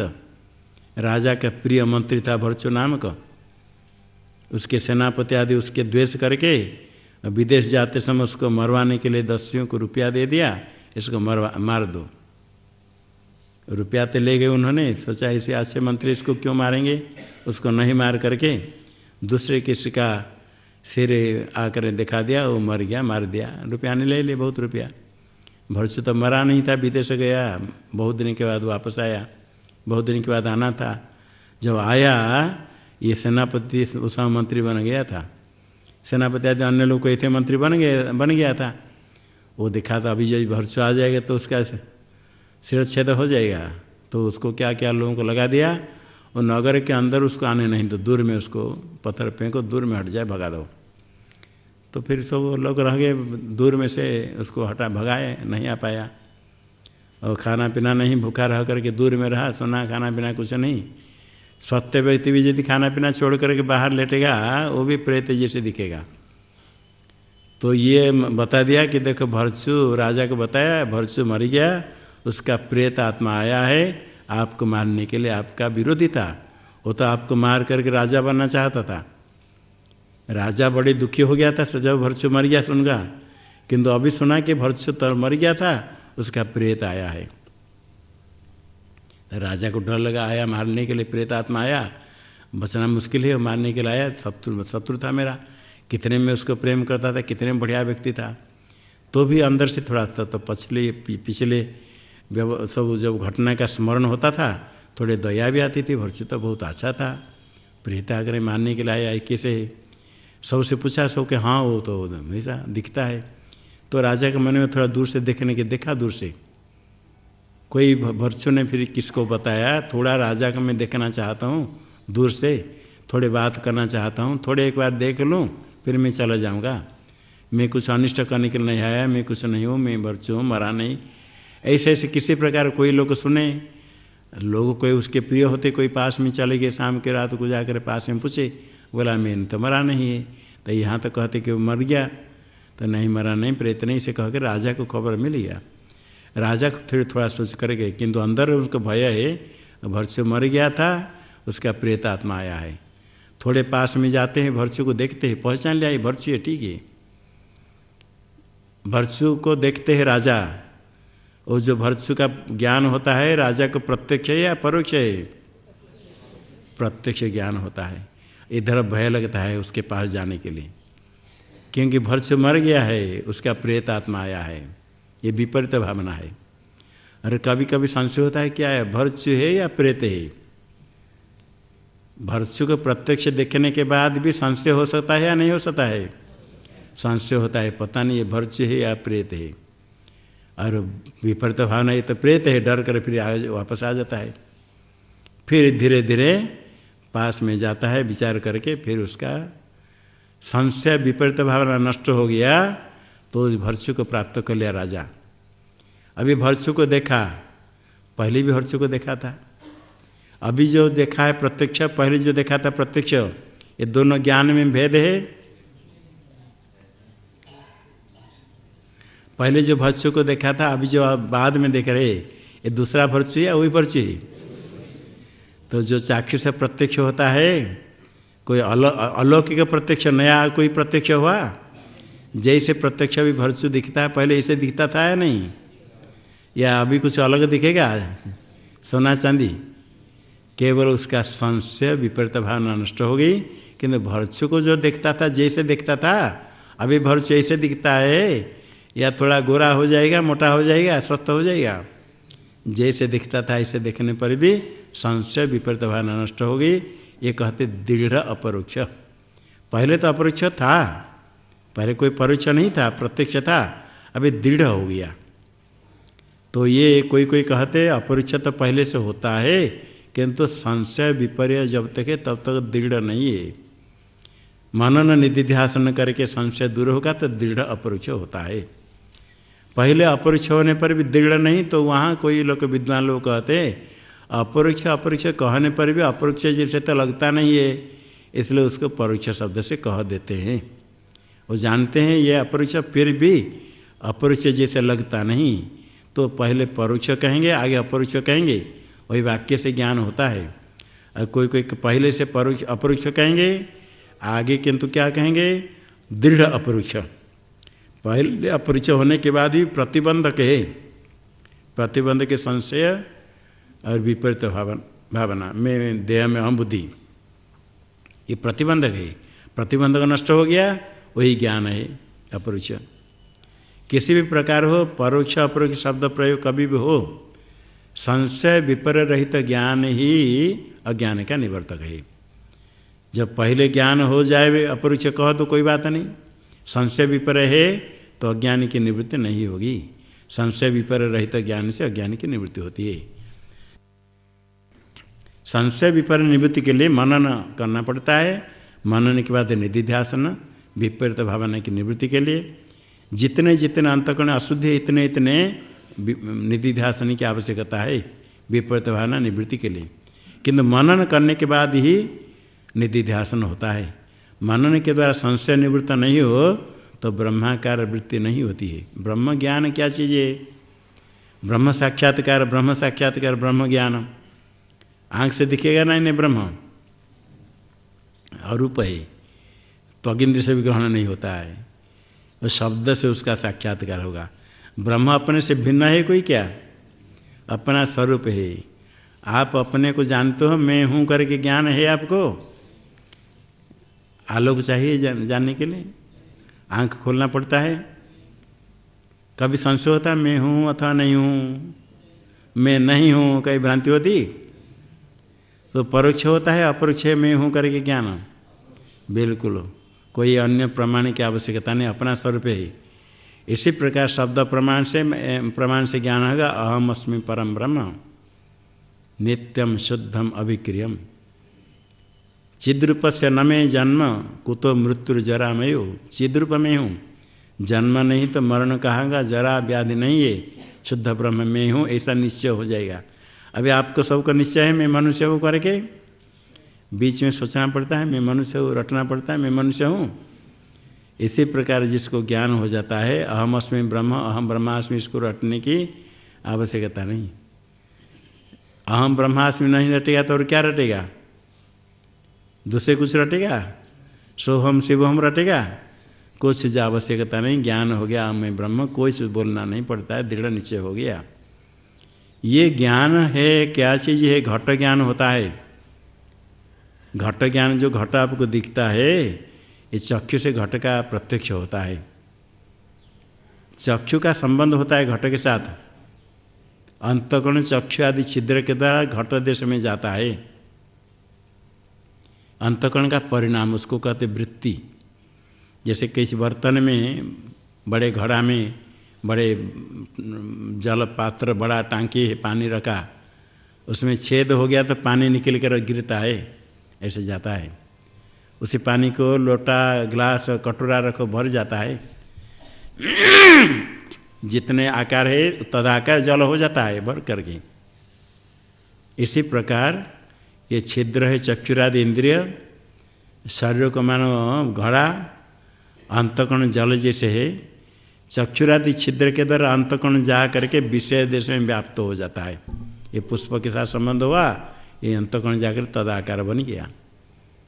ये है घटाकार वृत्ति परिणाम, अंतःकरण का परिणाम वृत्ति है। घट देश में व्याप्त होगा तो घटाकार वृत्ति होती, पुष्प देश में व्याप्त होने पर पुष्पाकार वृत्ति, अंतःकरण का परिणाम वृत्ति है। अंतःकरण स्वच्छ है जिसमें चिदाभास होता है, वृत्ति भी अंतःकरण का परिणाम है, वो भी स्वच्छ है। स्वच्छ होने के कारण उसमें चैतन्य का प्रतिबिंब दिखता है, चिदाभास। वो चेतन जैसे लगता है, चैतवद आभासते, चेतन जैसे लगता है, चेतन नहीं है। उसके संबंध से ये वृत्ति को ज्ञान कहते हैं।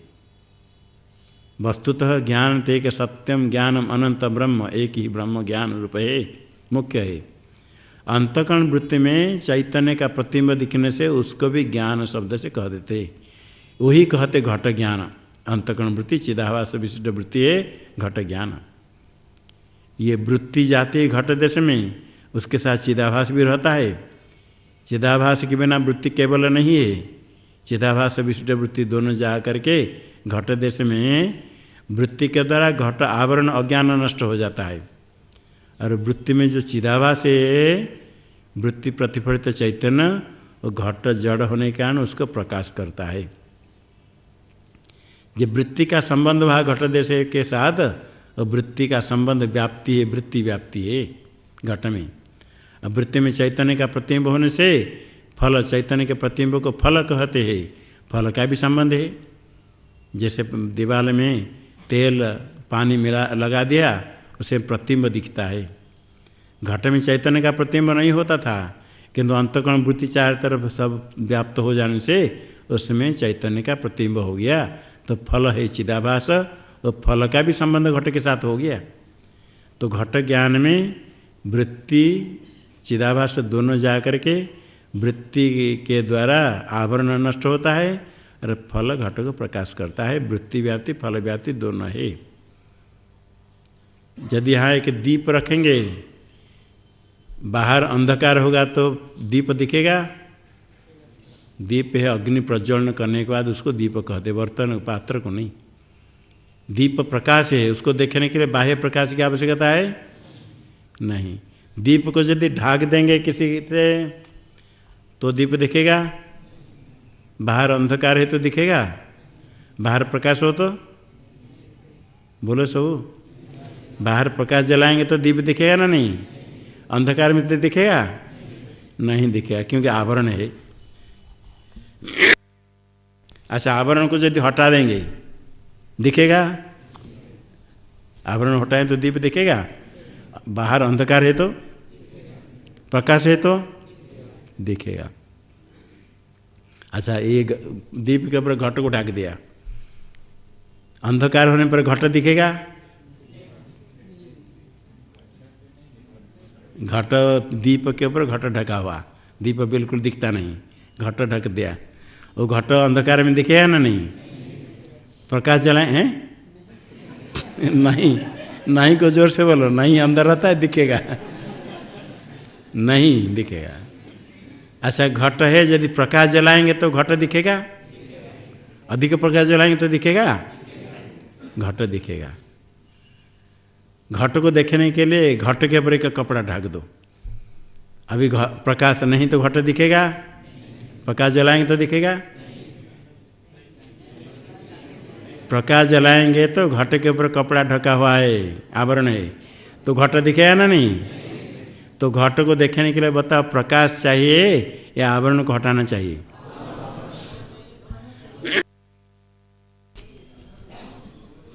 केवल आवरण को हटा दो, अंधकार रहे, दिखेगा घट? आवरण को ढाक दो घट के ऊपर, प्रकाश जलाओ, दिखेगा? तो प्रकाश भी चाहिए, आवरण को हटाना चाहिए घट को देखने के लिए। को देखने के लिए आवरण को हटाना पड़ेगा और प्रकाश भी चाहिए, दोनों चाहिए। घट के अंदर क्या है? दीप है, बाहर क्या है? घट है। घट को अभी प्रकाश रहेगा तो घट को देख सकते हैं? देख सकते हैं? हाँ, जोर से हाँ कहो। घट दिखेगा अंधकार में? प्रकाश जलाएंगे तो घट दिखेगा? अच्छा, अभी घट को हटा दें कि तो अंधकार, लाइट बुझा दो, प्रदीप दिखेगा? बिल्कुल अंधकार है, प्रदीप दिखेगा? प्रदीप को देखने के लिए बाह्य प्रकाश थोड़ा आवश्यक है? टॉर्च तो चाहिए? कुछ नहीं चाहिए? दीप प्रकाशमान है, खाली आवरण हटते ही दिख जाता है। बाह्य प्रकाश नहीं होने पर भी दिखता है ना। दीप को देखने के लिए आवरण को हटाना, घट को हटाना पड़ा या नहीं? और बाह्य प्रकाश की आवश्यकता है? नहीं। घट को देखने के लिए घट के ऊपर आवरण था, उसको हटाना पड़ा, बाह्य प्रकाश जरूरत है? हाँ, बाह्य प्रकाश चाहिए, आवरण भी हटाना, दोनों। दीप को देखने के लिए खाली आवरण हटा देना।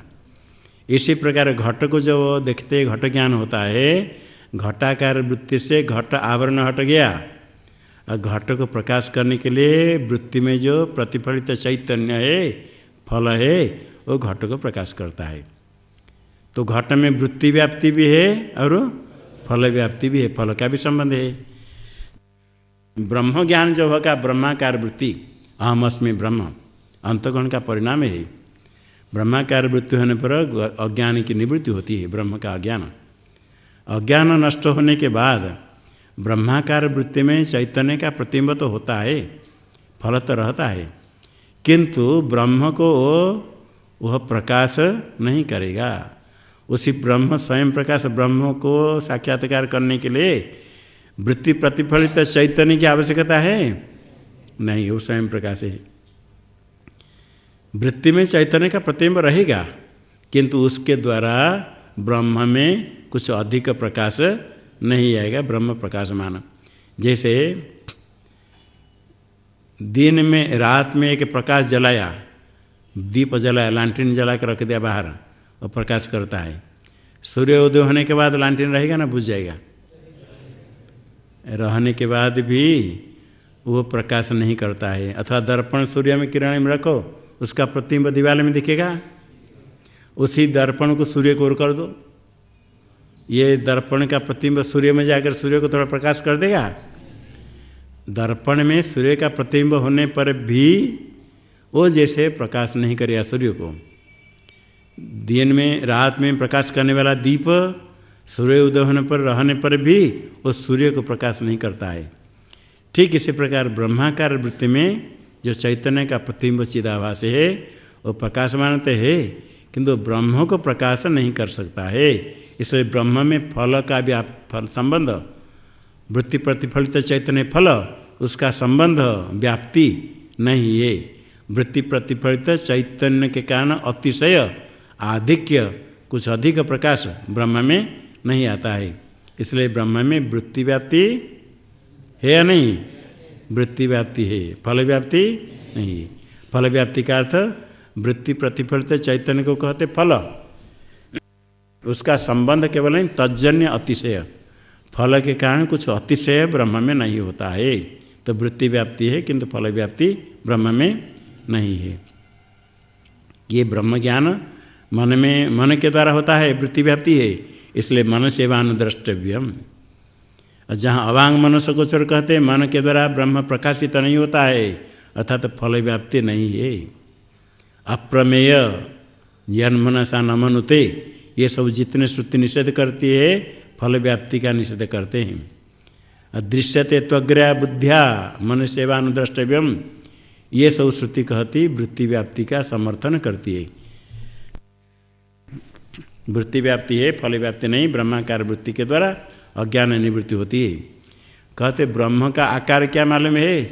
गोलाकार है, चतुष्कोणाकार, मनुष्य जैसे है या हाथी जैसे ब्रह्म का कोई आकार नहीं, तो ब्रह्माकार वृत्ति कैसे होगी? जिसके आकार है तो तदाकार वृत्ति होगी। ब्रह्म का आकार नहीं तो वृत्ति ब्रह्माकार कैसे होगी? ये घटा के देश में अंतःकरण बुद्धि जाने से वृत्ति घटाकार होती है। पट देश में जाने पर क्या होगा? पटाकार वृत्ति है। ऐसे ये रूप है, ये रक्त रूप है, वृत्ति क्या होगी? रक्ताकार। और ये शुक्ल है तो शुक्लाकार, और पीत रूप देखेंगे तो पीताकार। कोई फल खाया मीठा लगा मधुर, तो वृत्ति क्या होगी? मधुराकार। कोई खट्टा लगेगा तो अम्लाकार। सुगंध ग्रहण होगा तो क्या वृत्ति होगी? सुगंधाकार। और दुर्गंध होगा तो दुर्गंधाकार। शब्द सुना, क ख शब्द, तो वृत्ति क्या होगी? शब्दाकार। मधुर का आकार कैसे मालूम है? मधुर का आकार गोलाकार है या चारिकोण आकार, बर्फी जैसे? मधुर का आकार है? खट्टा का आकार है? अम्ल का, नींबू जैसे? नहीं। सुगंध का आकार है? रूप का आकार है? रूप का है आकार? रूप का आकार नहीं, ये द्रव्य का आकार। रूप नील का क्या आकार बताओ? कितने नील गोलाकार है या चतुष्कोणाकार है? कितने बड़ा है? पीत का आकार है? रक्त का, रक्त रूप का आकार है? आकार नहीं, रूप का, रस का, अम्ल, खट, ये आकार नहीं है, किंतु उसके ज्ञान को वृत्ति को रूपाकार, रसाकार, गंधाकार, शब्दाकार कहते हैं। क्योंकि घट का ज्ञान हो तो घटाकार बनी पटाकार, वहाँ से घटाकार पटाकार शब्द बोलते बोलते रूप के पूछें तो रूपाकार, रस के लिए रसाकार, मधुर हो तो मधुराकार, मधुर का आकार है या अम्ल का आकार है, रूप का आकार है या गंध का आकार है, ये आकार शब्द वहाँ कह दिया। इसी प्रकार ब्रह्म विषय की वृत्ति को ब्रह्माकार वृत्ति कहते हैं। ये नहीं कि ब्रह्म का कोई आकार होना चाहिए। ब्रह्म विषय की वृत्ति अहम अस्मि ब्रह्म, इस प्रकार निश्चयात्मिका वृत्ति को ब्रह्माकार वृत्ति कहते हैं। ये षष्ठ अध्याय है, तत्त्वमसि, ये महावाक्य है सामवेद में, उससे ज्ञान होता है। तो ज्ञान प्राप्त होने पर अज्ञान की निवृत्ति होती, जीवन मुक्त होता है, और आगे शरीर समाप्त होने पर, प्रारब्ध समाप्त होने पर वेदेह कैवल्य की प्राप्ति होती। अभी सप्तम अध्याय में नारद सनत कुमार संवाद है। ओम अधि भगव इति होपससाद सनत कुमारम नारदस तम होवाच यद वेत्थते नमोपसीद ततस्तौर्ध्वं वक्ष्यामीति स होवाच अधि भगव, ब्रह्म उपदेश कीजिए, ऐसी है प्रसिद्ध है। सनत कुमारम नारद उपससाद, नारद स्वयं महर्षि देवर्षि है, सनत कुमार के पास योगीश्वर ब्रह्मज्ञानी है, उनके पास शिष्यत्वेन शिष्य रूप से गए। तो शिष्य को कहते सनत कुमार तम वाच यद वेत्थ तेन मा उपसिद था, उपसिद, जो जानते हो उसको पहले बताओ, कह करके आओ तुम्हें उपदेश करूँगा। ततस ते ऊर्ध्वं वक्ष्यामि, उसके आगे तुमको उपदेश करूँगा, पहले तुमको जितने मालूम है बताओ। नहीं तो कोई आ गया उसको कहेंगे अयुण पढ़ाएंगे, वो सिद्धांत कौन पढ़ कर आया है वेदांत श्रवण करने के लिए, कोई मैं यहाँ अध्ययन करूँगा तो ठीक है कल आ जाओ, सुबह अयुण रे लिख, ऐसे कहने से वो हंसेगा, मैं तो सिद्धांत कौन पढ़ा करके आया, यहाँ कहते अयुण सिखाते हैं। इसलिए पहले जो जानते हो बताओ, उसके बाद आगे बताएंगे। तो नारद जी कहते क्या क्या हमको मालूम है। ऋग वेदम भगवो अध्ययमी, यजुर्वेदम सामवेदम अथर्वणम, चतुर्थम इतिहास पुराणम, पंचमम वेदानां वेदम, पितृयम राशिम दैवम, निधिम वाको वाक्यम एकायनम, देव विद्यां ब्रह्म विद्यां भूत विद्यां क्षत्र विद्यां नक्षत्र विद्यां सर्पजन विद्या सर्पदेवजन विद्याम एतद भगवो अध्ययमी। ऋग्वेद भगव मैं जानता हूँ, पढ़ता हूँ, स्मरण करता हूँ, पढ़ करके। यजुर्वेद सामवेद अथर्ववेद चतुर्थ है, पांचवा इतिहास पुराण, और वेदाना वेद है व्याकरण, पितृयम श्राद्धादि है, दैवम है उत्पात आदि ज्ञान भूकंप आदि का होगा, निधि शास्त्र महाकलादि निधि शास्त्र है, वाको वाक्यम वाक वाक्य तर्क शास्त्र है, एकायनम एकायन है नीति शास्त्र है, देव विद्याम निरुक्त है देव विद्या, अब ब्रह्म विद्या है शिक्षा कल्प छंद आदि है, भूत विद्या है भूत तंत्र है, क्षत्र विद्या है धनुर्वेद है, नक्षत्र विद्या ज्योतिष है, सर्प देवजन विद्या ये गरुड़ विद्या है, सर्प विद्या, देवजन विद्या है नृत्य गीत आदि विद्याम अध्येमी ये जानता हूँ। सोहम भगव मंत्र विदेवास्मी नात्म विच्युत्रं ये मे भगवदृशेभ्यस तरति शोकमात्म विदिति, सोहम भगव शोचामी तम मां भगवान शोक से पारम तारयत्विति, तम होवाच यद्वै किंचैतदध्यगिष्टा नामे वेतत। ये नाम जितने बताए विद्या खाली नाम शब्द आया, ये शब्द को भी याद रखना कठिन है। ये शास्त्र उसके पीछे ज्योतिष एक शब्द से कह दिया, सारा जीवन भर कोई ज्योतिष शास्त्र पढ़े तो भी काम है, पूरा जानना कठिन है। व्याकरण भी इस प्रकार है, एक लघु कौंध को ठीक करना बड़ा कठिन होता है, बहुत साल 12 वर्ष पढ़ करके भी जो लघु कौंध कहे कि हमको जहाँ पूछो बता देंगे, जो भी लघु कौंध के अंदर पूछो बता देंगे, तो बहुत बड़ी बात है। जितने शब्द जितने धातु जहाँ का जो रूप है एक एक जहाँ पूछो बता दे, समास आदि बड़े कठिन है। और व्याकरण बहुत ग्रंथ है, पूरा जीवन भर लगे तो भी एक एक विद्या में जानना बड़ा कठिन है। ऐसे पित्यम राशि दैव निधि कितने शास्त्र है, इतने शास्त्र के ज्ञाता होकर के कहते सोहम भगवो मंत्र विदेवास्मि।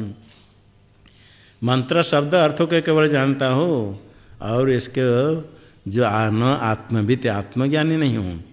श्रुतम एव मैं भगवत दृश्य भी, आप जैसे महापुरुष से सुना है, तरति शोकम आत्मविद।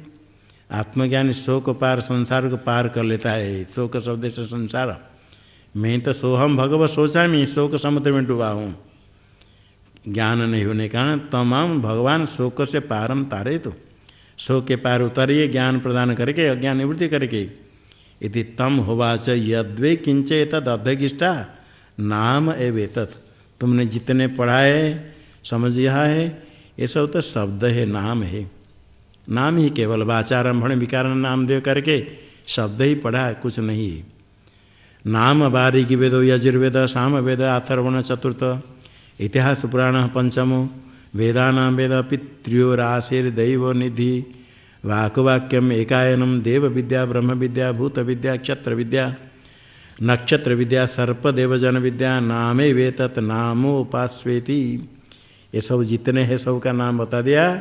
ये सब नाम है। नाम की उपासना करो ब्रह्म बुद्धि से। जैसे नाम ब्रह्म ही, तो नाम उपासना करो। नाम में ब्रह्म बुद्धि कर उपासना करें तो क्या होगा? सयो नाम ब्रह्मेत्युपास्ते याव नामनुगतम तत्र आस्य यथा कामचार भवति। यो नाम ब्रह्मेत्युपास्ते अस्ति भगव नामनो भूयति नामनो भाव भूयोस्ति तन्मे भगवान ब्रह्मेत्युति। नाम ब्रह्म से नाम में ब्रह्म दृष्टि करके उपासना करता है। जहाँ तक नाम गतम उसका विषय है, नाम के विषय में, तो उसका यथा कामचार यथेष्ट विचरण होता है। राजा जैसा अपने देश में घूमता है जो नाम ब्रह्म से उपासना करता है। नारद जी पूछते भगवान नाम न भूय, नाम से बढ़कर कोई है क्या? हाँ, नाम से बढ़कर के है। तो नारद जी कहते हो हमको उपदेश कीजिए, हम तो नाम को जानते हैं, और कुछ विशेष है तो बताइए।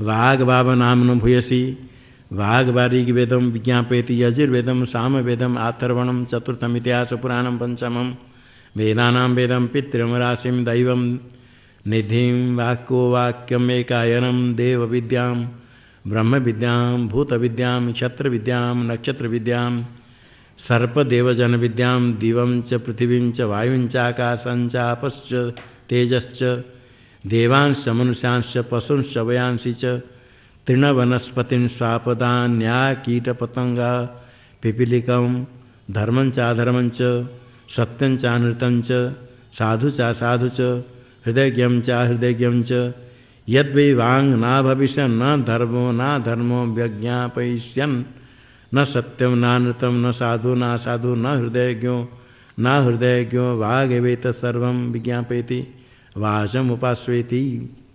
ये वाग उससे है, वाग इंद्रिय है, विद्या है जिससे वर्ण उच्चारण होता है। ये नाम से बढ़ करके ये ऋग्वेद को जानती है, वाग इंद्रिय से पढ़ते हैं। यजुर्वेद सामवेद जितने कहा सो वाणी शब्द के द्वारा ही वांग इंद्रिय से उसका ज्ञान होता है, अध्ययन श्रवण होता है, पढ़ता है, फिर ज्ञान होता है। सब कहने के बाद केवल इतने नहीं, द्यूलोक पृथ्वी वायु आकाश जल तेज देव मनुष्य पशु पक्षी तृण वनस्पति पशु सापद अरण्य में पशु आ कीट पतंग पिपीलिकम कीट पतंग चिंटी तक धर्म अधर्म सत्य मिथ्या साधु असाधु हृदय प्रिय अप्रिय, जब सबको जानते वासी। यदि वांग ना भविष्यत, यदि वांग नहीं होती तो न धर्म को जानता न अधर्म को जानता, न सत्य न मिथ्या है, न साधु कर्म असाधु, न हृदय प्रिय अप्रिय। वाग ही सबको जानते है। वाग की उपासना करो ब्रह्म दृष्टि से। सयो वाचम ब्रह्मेत्युपास्ते यावद वाचो गतम तत्रास्य यथा कामचारो भवति। यो वाचम ब्रह्मेत्युपास्ते अस्ति भगवो वाचो भूय इति वाचो भाव भूयोस्ति इति तन्मे भगवान ब्रवीत्वेति। वाग में ब्रह्म दृष्टि करके जो उपासना करता है, जहाँ तक वाणी का विषय तब तक वहाँ यथेष्ट कामचार होता है। राजा के जैसे विचरण अपने देश में, ये वाग में ब्रह्म दृष्टि कर उपासना करता है।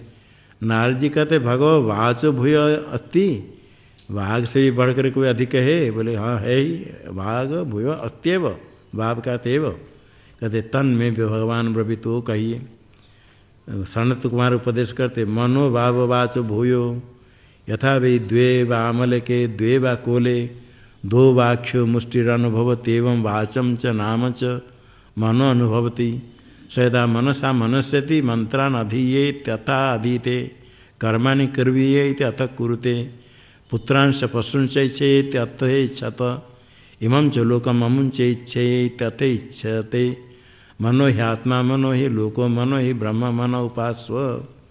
मन है वाक से बढ़ करके, इसे दो आमल को दो वाक कोले बद्रफल है हाथ में रखते हैं, मुष्टि में निश्चय होता है दो मेरे हाथ पर है। इसी प्रकार मन क्या करता है, वाणी और नाम शब्द और वाग दोनों को मन अनुभव करता है। मन से जब विकल्प निश्चय करता है मंत्रानधीय तो मंत्र अध्ययन करता है, कर्म करो मन से निश्चय करता है तो कर्म करता है। पुत्रांश पशुंच इच्छे पुत्र पशु की इच्छा करूँ उसी प्राप्ति के उपाय साधना करूँ तो आगे इच्छा करके कर्म करता है। इमं च लोकम च अमुंच इच्छे इस लोक परलोक की इच्छा करूँ कर्म करके तो अनुष्ठान करता है इच्छते। मनो ही आत्मा, आत्मा में जो कर्तृत्व भोक्तृत्व मन के कारण इसलिए मनो को आत्मा कह दिया। मनो ही लोक, लोक प्राप्ति का साधन, मनो होने पर लोक की प्राप्ति अनुष्ठान होता है। मनो ही ब्रह्म, मन कहा ब्रह्म, ब्रह्म के मन ब्रह्म लोक है सब कुछ, मनो ही लोक ईश्वर मनो ब्रह्म सब कुछ प्राप्ति का साधन है। मनो ब्रह्म, मन में ब्रह्म दृष्टि करके उपासना करो, सब मन ही सब प्राप्ति का साधन होने से सयो मनो ब्रह्म हेतु उपासते यावन मनसो गतम तत्रा से यथा कामचार भवति यो मनो ब्रह्म हेतु उपासते अस्ति भगव मनसो भूय इति मन स्वभाव भूय अस्ति तन्मे भगवान ब्रवित्वेति। मन ब्रह्म जो उपासना करता है जहाँ तक मन का विषय है तब तक उसका यथेष्ट कामचरण होता है। जो मन ब्रह्म से उपासना करता है भगव मनस भूय अस्ति, मन से कोई बढ़ करके है कहते हैं मनस भूय अस्ति भाव का एव तन्मे भगवान ब्रवितु मुझे कहिए। संकल्प भाव मनस भूयान यदा भी संकल्पेत अथ मनस्य तथ वाचमी रहती तामु नामनी रहती नामनी मंत्रा एकम भवंती मंत्रेषु कर्माणि। संकल्प मन से बढ़ करके जब संकल्प करता है तो अथ मनस्यति मन से निश्चय करता है, विकल्प करता है, अथवा वाणी को प्रेरणा करता है। फिर वाणी को नामनी शब्द में, नाम में मंत्र है शब्द में और मंत्र में सो कर्म प्रतिपाद्य है। तानि हवाय तानि संकल्प एकायनानि संकल्पात्मकानि संकल्प प्रतिष्ठितानि समक्लिपतां द्यावा पृथिवी समकल्पितां वायुश्चाकाशंच समकल्पन्तापश्च तेजश्च तेषां संक्लिप्ते वर्षं संकल्पते वर्षस्य संक्लिप्ते अन्नं संकल्पते अन्नस्य संक्लिप्ते प्राणाः संकल्पन्ते प्राणानां संक्लिप्ते मंत्रा संकल्पन्ते मंत्राणां संक्लिप्ते कर्माणि संकल्पन्ते कर्मणां संक्लिप्ते लोकः संकल्पते लोकस्य संकल्पते सर्वं संकल्पते स एष संकल्प संकल्पम उपास्वेति। ये संकल्प में आश्रित है सब कुछ है, एक ही आश्रय गमन प्रलय संकल्प एकायनानि संकल्प एक आयन आश्रय संकल्पात्मक संकल्प में प्रतिष्ठित है सब। समक्लिपताम द्यावा पृथ्वी जैसे संकल्प करके स्थिर है, अपने मर्यादा में स्थिर निश्चल है, ऐसे निश्चय करके स्थिर है। समकल्पिताम वायुश्चाकाश भी इस प्रकार संकल्प करके अपने स्थिर मर्यादा में स्थित है। इसी प्रकार समकल्पम आप तेज इनके संकल्प से वर्षा होती है, वर्षा संकल्प सिद्ध होने से अन्न होता है, अन्न संकल्प सिद्ध होने पर प्राण होते हैं, प्राण सम्यक सिद्ध होने पर मंत्र होते हैं, अध्ययन मंत्र करने पर कर्म ही करते हैं, कर्म संकल्पित लोक फल प्राप्त होता है, लोक प्राप्त होने से सर्व संकल्पते सब कुछ प्राप्त होता है।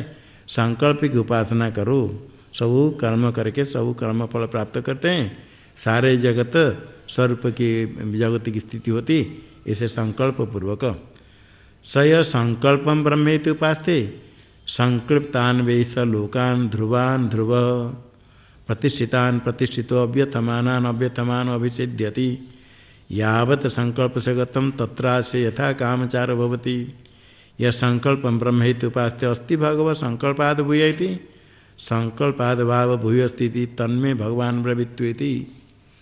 संकल्प ब्रह्म से जो उपासना करता है ब्रह्म दृष्टि से संकल्प वे लोक के कर्म फल लोक को प्राप्त करता है।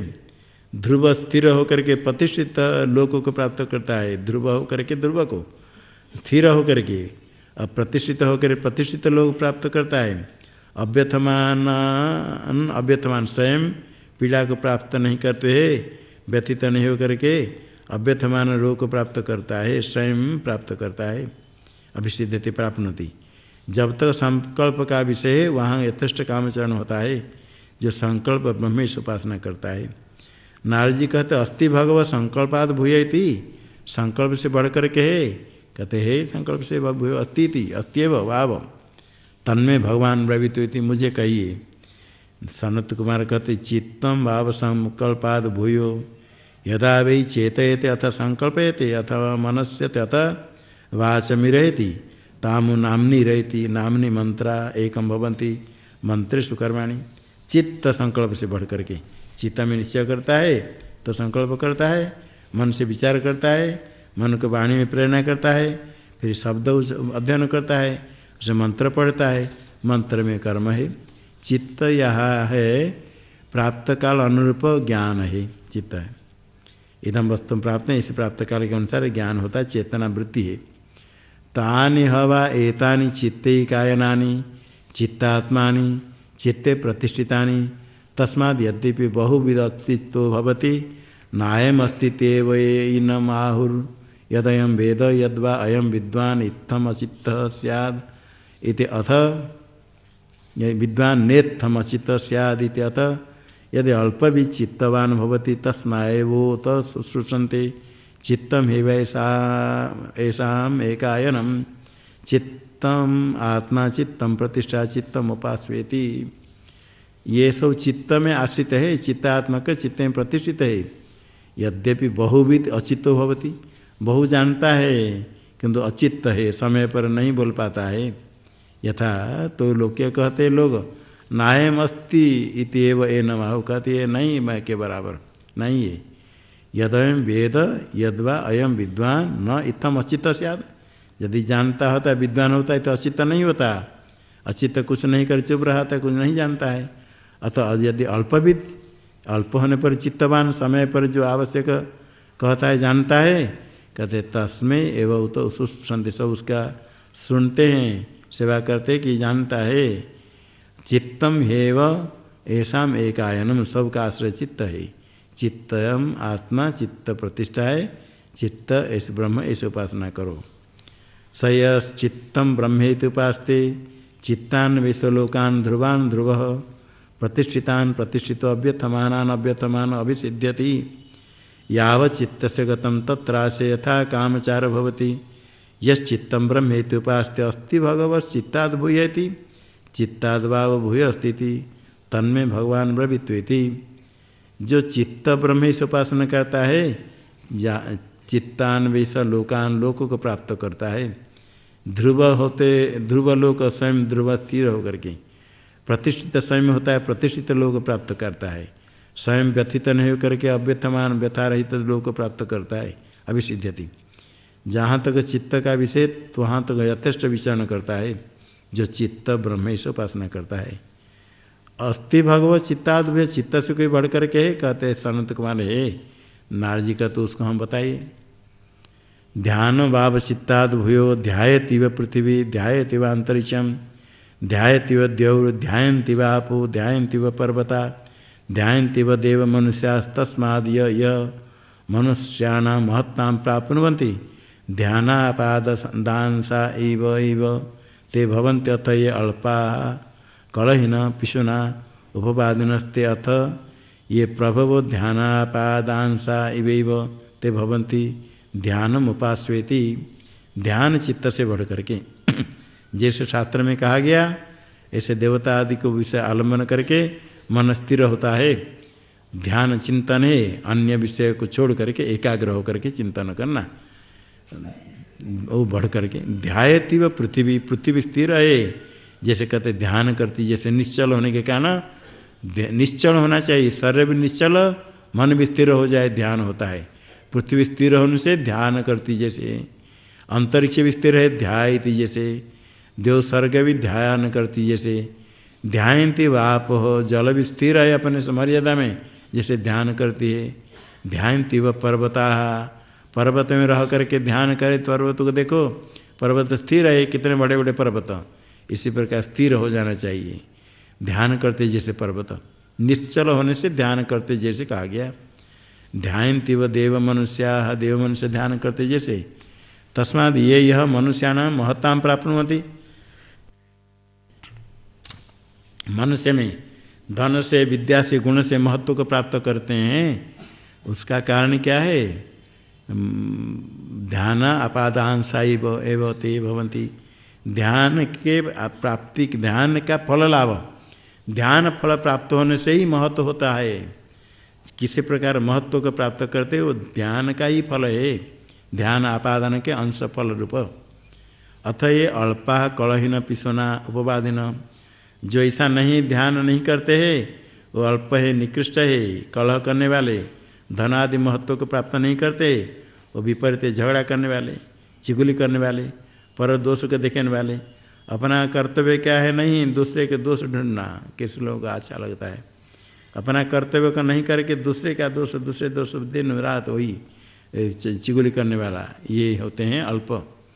अथ ये प्रभव, जो प्रभु है, आचार्य आदि राजा आदि होते हैं, ईश्वर आदि, ध्यान आपादान साइव, ध्यान करने से उसके फल को प्राप्त करते हैं। ते भवन्ति ध्यानम उपास्वेति, ध्यान ब्रह्म इस उपासना करो। सयो ध्यान ब्रह्म इति उपास्ते, यावत् ध्यान से गतम तत्रास्य यथा कामचार भवति। यो ध्यान ब्रह्म इति उपास्ते, अस्ति भगवो ध्यानाद भूयति, ध्यानाद भाव भूय अस्ति, तन्मे भगवान ब्रवीत्वेति। ध्यान ब्रह्म से उपासना करता है, ध्यान से जितने जहाँ तक विषय ध्यान का गोचर है वहाँ यथेष्ट विचरण होता है, बहुत फल प्राप्त करता है। जो ध्यान ब्रह्म इति उपास्ते, ध्यान में ब्रह्मदृष्टि कर उपासना करता है। नारद जी कहते भगवत ध्यानाद भूय अस्ति, कहते हैं ध्यान से भी बढ़ करके अस्ति, तो अन्य भगवान ब्रवीत्वेति, नारद जी को कहते हैं उससे जो बढ़ करके ध्यान, उसको उपदेश कीजिए। ओम शन्नो मित्रः शं वरुणः शन्नो भवत्वर्यमा शन्न इन्द्रो बृहस्पतिः शन्नो विष्णुरुक्रमः। नमो ब्रह्मणे नमस्ते वायो, त्वमेव प्रत्यक्षं ब्रह्मासि, त्वामेव प्रत्यक्षं ब्रह्मावादिशं, ऋतमवादिशं सत्यमवादिशं, तन्मामावीत् तद्वक्तारमावीत्, आवीन्माम् आवीद् वक्तारम्। ओम शांति शांति शांति।